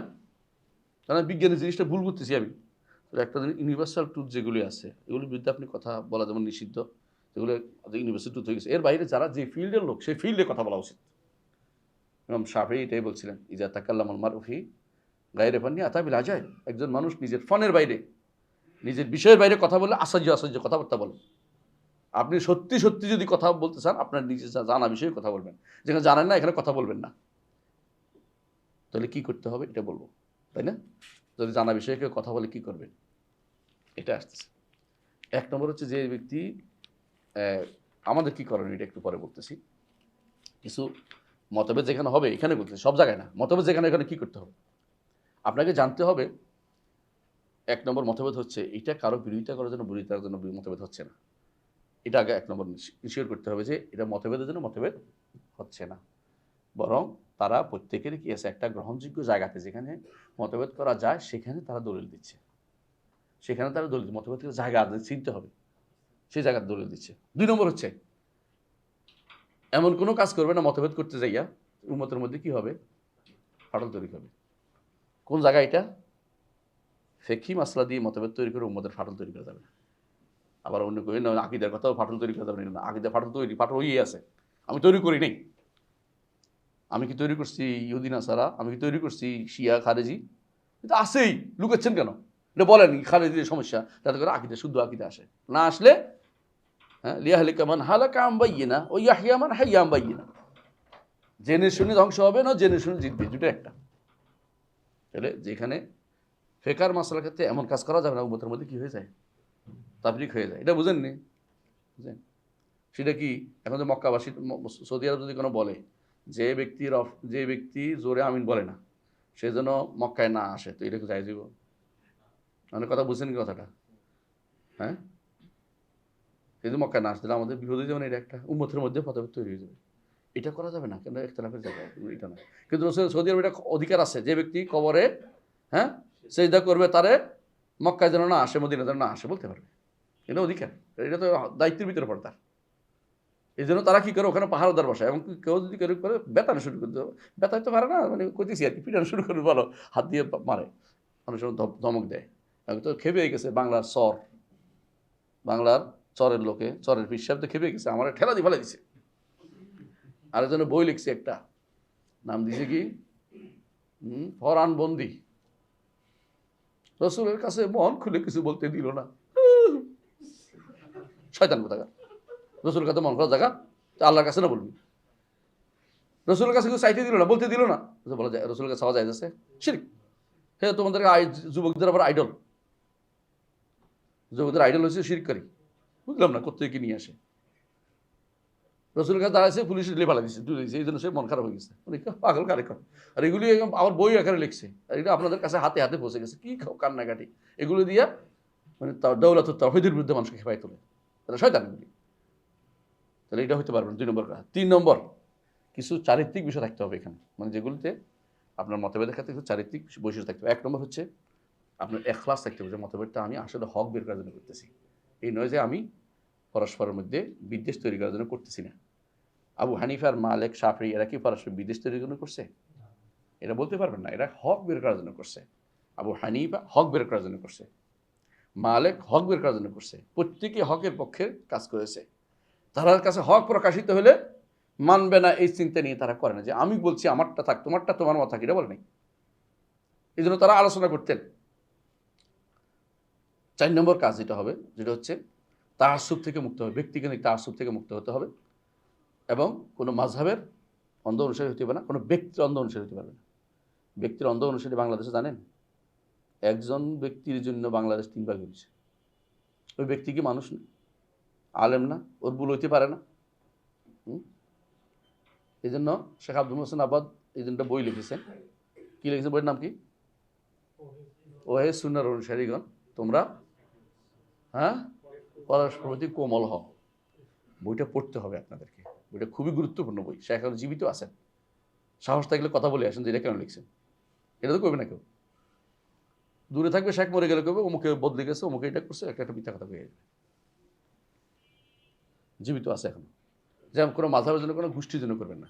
গোষ্ঠী বুঝেন, গোষ্ঠীদ্বন্দ্ব তৈরি করার জন্য। সুবহানাল্লাহ, আমি দেখছি একজনে, আমি এখানে নামাজ পড়তে গেছিলাম, বুঝছেন, তো আমার নামাজ পড়া দেখে ওরা বসে গেছে কয়েকজন, মনে করছে যাক ভালো মানুষ, অভিযোগ করি না আমি বলি দেখে। পরে কথায় কথা বলতেছে যে আপনি কি জানেন আমরা বেশি সংখ্যায়? কেমন বাংলাদেশের আমরা বেশি?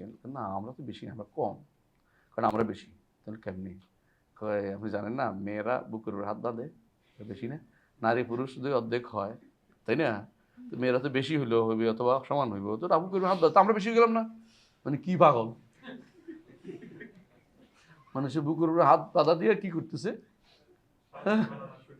হ্যাঁ, দলবাড়ি করতেছে। মানে মানে এগুলো যে মানে কত নম্বরের পাগল রেখে আপনি কম। ভাই এটা কিন্তু আসলে আমাদের মানদণ্ড না, আকীদা হচ্ছে মানদণ্ড। মতভেদ তো হইতেই পারে, বুকের উপর হাত বাঁধা নিয়ে এমনিতেই মতভেদ আছে, বিশাল মতভেদ, ছোটো কারো নাকি? তাহলে আপনি এটা নিয়ে কেন করতেছেন? আর কি বলেন আপনি, মানে উনি কোনোভাবে মেনে নিতে পারতেছেন না। তো আমি ওনাকে রেখে চলে আসছি, আর কি কম, আমার যতটুকু বলার বলছি। 5 নম্বর কাজ করতে হবে, ইনসাফ করতে হবে। আমার ভাই ঠিক বলেছে, এই কথাটা উনি ঠিক বলেছে। এই জন্য ইমাম শাফি বলছিলেন, মা জাদালতু আলেমান ইল্লা গালাবতুহু ওয়া মা জাদালতু জাহেলান ইল্লা গালাবানি। আলেমের সাথে যদি আমি কোনো আলোচনা করছি, আমি জয় জিতছি, আর যদি কোনো জাহেলের সাথে আলোচনা করছি, জাহেল জিতছি, আমি হেরে গেছি। কারণ সে এলমি কথা ইনসাফ করবে না সে কোনোদিন। এখন যারা ডিবেট করে, এরা আসলে কি জেতার জন্য করে নাকি এরা হকে বাইর করার জন্য করে? এখন প্রত্যেকে জিততে চায়, প্রত্যেকে জিততে চায়, এবং কেউ হারে না। হারার পরে বলে আমি জিতছি, আমরাই জিতছি। আর যারা এখন ডিবেট করে অধিকাংশ শয়তান, ভালো মানুষ অধিকাংশ বলছি কেন, 2 জন ভালো আছে, ওরা বেশিরভাগই প্রচার চায়, প্রসার চায়। কোনো কোনো সময় আপনি ডিবেট করলে ক্ষতি হয় ইসলামে। সজল হোসেনের সাথে ডিবেটটা খারাপ ছিল, এটার কারণে ময়লা সারা বাংলাদেশ হয়ে গেছে। সারা বাংলাদেশের মানুষ জেনে গেছে এই ইচ্ছা করে। সন্দেহ তো সংক্রামক, আমরা আগেও বলেছি, বেদি সংক্রামক, স্বাস্থ্য নয়। বেদি যদি সারা দুনিয়া ছড়াই দেন তাহলে ক্ষতি হয়। এই জন্য অনেকে বলে আপনি মোনাজারা করবেন, আসেন। হ্যাঁ, আমি হেরে গেছি, যান আপনি মোনাজারা করেন। কারণ মোনাজারার জায়গা এটা নয়। আপনি সে শুনবে না, আমি যতই বলি শুনবে না, তো সিদ্ধান্ত নিয়ে আসতে, তাহলে আমি মোনাজারা এগুলি আলোচনা করে মানুষের মধ্যে বিভ্রান্তি তৈরি করতেছি কেন? কারণ সে হারার জন্য দরকার হলে সে যা ইচ্ছা তা করবে, কাফের হাত ধরে দেখবো, তবুও তো সে বলবে যে আমি জিতে গেছি। দরকার হলে সরকার লাগাই দিবে, সরকার লাগাই দেবে, বুঝেন তো? একদল বলতেছে যারা লা ইলাহা ইল্লাল্লাহর শর্তের কথা বলবে তারা সন্ত্রাসী। কিন্তু আমরা তো বলি লা ইলাহা ইল্লাল্লাহর শর্ত আছে, এখন আমাদের সন্ত্রাসী বানাইছে, বুঝছেন তো? তাদেরকে আমাদের দাওয়াত বন্ধ করে দেয়। আমাদের কত শয়তান আছে চিন্তা করে দেখেন, একটা দুইটা নাকি?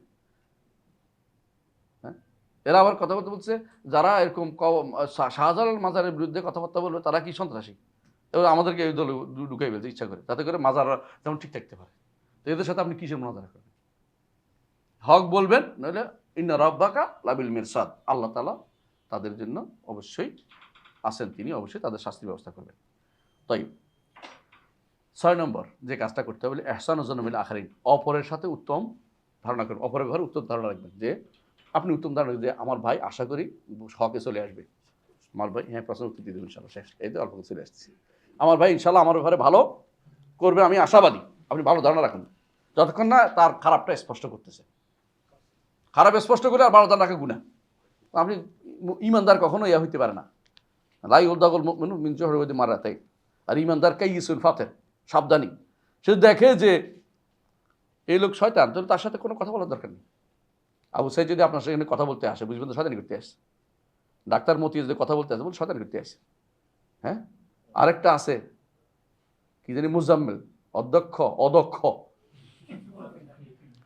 মুজাম্মেল, তফসিল লিখে বলছে কোরআনের, জাহেল, শিয়াদের পক্ষ কাজ করে। একজন শিয়াদের বিপক্ষে কেন বলছে, তারে 12টা বাজায় দিছে। সেও যে ভালো তা আমি বলতেছি না, কিন্তু তার বিরুদ্ধে সে নামছে, এটা হলো সে আরো খারাপ। যে শিয়াদের বিরুদ্ধে বলছে, এটা তো ভালো করছিল এই জায়গাতে, কিন্তু হে ইটার বিরুদ্ধে নামছে। আপনি আশ্চর্য হইবেন এই সমস্ত মানুষ যাদের নিয়ত খারাপ।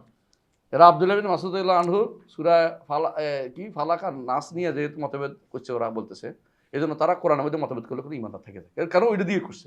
আর আব্দুল্লাহ বিন মাসউদ আলী কোরআন এটা কি বলছে নাকি, এটা কোরআন তিনি বলছে, এটা সূরাটা কাজে সূরা ইয়ার কথা বলছে, মানে এটা হলো সূরাতুল রুকিয়া, বলছে এটা ঝাড়ফুঁক করার জন্য, রাসূলুল্লাহ সাল্লাল্লাহু আলাইহি ওয়াসাল্লাম আয়াত নাযিল ঝাড়ফুঁক করার জন্য। এইটা হচ্ছে তার কথা, এটা তো এটা বলে নাই যে এটা আল্লাহর পক্ষ থেকে ওহী না, এটা বলেনি, আল্লাহর পক্ষ থেকে ওহী না এটা বলেন নাই, এটা সবাই মুখস্থ করতে হবে এটা বলছে।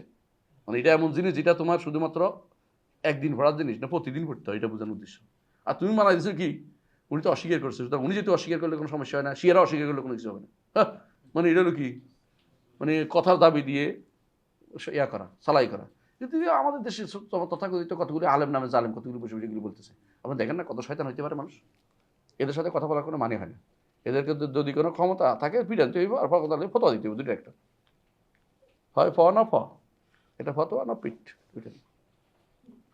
আর 7 নম্বর যে কাজটা করতে পারলে, মেয়েরা মানুষ দেখানোর জন্য কাজ করা যাবে না। মানুষ দেখানোর জন্য, শোনানোর জন্য যেটা করে, যারা ফেস দ্য পিপলে যাবে, এরা সবগুলো মানুষ দেখানোর জন্য করে, বিশ্বাস করে। তো ফাজলে মেয়েটা সে কারণে এটা শয়তানি শুরু করছে। একটা মানুষ হয়তো উপস্থিত দলিল আনতে পারে না, তাই বলে হেরে গেছে। ইমাম মালিক রহমতুল্লাহ আলাইহি যেটা বলছেন মনে আছে তো, কি বলছিল, আসেন আপনার সাথে মোনাজারা করবো, তখন কি বলছে, উত্তর কি বলছিল, যে হেরে গেলে কি করবো, আপনি আমার অনুসরণ করবেন, তুমি হেরে গেলে আমি আপনার অনুসরণ করবো, আমাদের দুজনকে আরেকজন হারিয়ে দিলে আমরা ওর অনুসরণ করবো, দিন বুঝি এটার নাম যে গুরু আর পল্টি মারবো। তো শয়তানের কথা, কার সাথে এগুলি, দিন হচ্ছে কোরআন সুন্নাহর অনুসরণ। আপনি কথাগুলো এগুলো ফোন তৈরি করবেন কি জন্য, এই জন্য কেউ আছে এটা দিয়ে খুব পছন্দ করে। আচ্ছা, আমি সর্বশেষ জায়গায় চলে আসি, যে আমরা কিভাবে এই একটু কথা হলে আরেকটা কাজ, 8 নম্বর কাজ করতে হবে, শেষ করতেছি। 8 নম্বর কাজ হচ্ছে যে আমরা উত্তম পদ্ধতিতে যদি কোনো করিও আলোচনা করি, তাদের সাথে উত্তম পদ্ধতিতে করবো। উত্তম পদ্ধতির 1 নম্বর হচ্ছে সবচেয়ে ভালো শব্দ ব্যবহার করবো। কাদের সাথে এটা, কাদের সাথে, যেখানে ইজতিহাদের জায়গা আছে, সেখানে যারা ইজতিহাদ করছে সেখানে তাদের সাথে উত্তম শব্দ ব্যবহার করবো, কিন্তু বেদাতির সাথে না। বেদাতির সাথে কঠোর শব্দ ব্যবহার করা আমাদের সালাফদের নীতি। এইটা যারা ভুল করবে, এটা ভুল করবে, কেমন পর্যন্ত ভুল করবে। বেদাতিরে বা সে মুশরিকেরে, যারা আকীদা নষ্টকারী, ওখানে মতভেদের জায়গা যেখানে এখানে মতভেদ করছে, তাকে সরাসরি কঠিনভাবে বলতে হবে যে তুমি তো বেদাতি, তুমি তো মুরজিয়া, তুমি তো খারেজি, এটা বলতে হবে। এখানে কোনো লুকোচুরি নেই। যেই জায়গাতে ইজতিহাদের জায়গা, যেখানে এখানে অবশ্যই সুন্দর শব্দ ব্যবহার করতে হবে। কী করতে হবে, আল্লাহ শিখিয়ে দিচ্ছে আমাদেরকে যে আহলে কিতাবদেরকে সাথে যারা কোনো জন্য আমরা যেন উত্তম শব্দ ব্যবহার করি। কিন্তু ব্যবহার, এরা যারা দিনকে নষ্ট করছে, এরা তো ভিন্ন রকমের মানুষ, নষ্টকারী। আহলে কিতাব ইসলামের আহ্বানকারী, কাফের হিসেবে আছে, আর এরা কি ইসলামী দাবি করতেছে, নষ্ট করতেছে, বিশাল পার্থক্য। আহলে কিতাবরা নিজেরা একটা দিনের উপর আলাদা, তাদের দাওয়াত দেওয়ার জন্য উত্তম সুন্দর ব্যবহার করতে পারে। কিন্তু যারা দিন নষ্ট করার জন্য বসে আছে, এরা উত্তমভাবে দেখে জীবনও সোজা হইবে না। কেউ তো, আমিও তো একটার উপর আছি, উনি একটার উপর আছে, দুজন দুইটার উপর থাকুক। হ্যাঁ, আমি বলতেছি আল্লাহ সব জায়গায়, আর উনি বলতেছে কি আল্লাহ আরশের উপরে, দুইটাই থাকুক। এখানে শব্দ, এখানে আসলে দিন নষ্ট করতেছে এখানে। আর আহলে কিন্তু আল্লাহ দিন দাবি করতেছে, দুইটার মধ্যে পার্থক্য আছে, একসাথে করে যাবেন। অনেকে এটা বলতে, অনেকে দলিল দিয়ে যে মুসা আলাইহিস সালাতু ওয়াস সালামকে আল্লাহ কি বলছে, ফাকুল আল্লাহু কাওলাল লাইয়িন। আরে বেটা, এটা দাওয়াতের প্রশ্ন, আর এটা হলো জিদালের প্রশ্ন, দুটো একরকম না, বুঝছেন কিনা? দুইটা একরকম হতে পারে না। আচ্ছা, সর্বশেষ এরা কি করবে আমি শেষ করে দিচ্ছি। সর্বশেষ এরা কি করবে, যারা সাধারণ মানুষ, যে প্রশ্ন আপনাদের আছে 5 নম্বর পয়েন্ট, তাই না? 5 নম্বর কী কাজ? 1 নম্বর কাজ তাদের আলেমদের জিজ্ঞাসা করা। তাদের দায়িত্ব কি?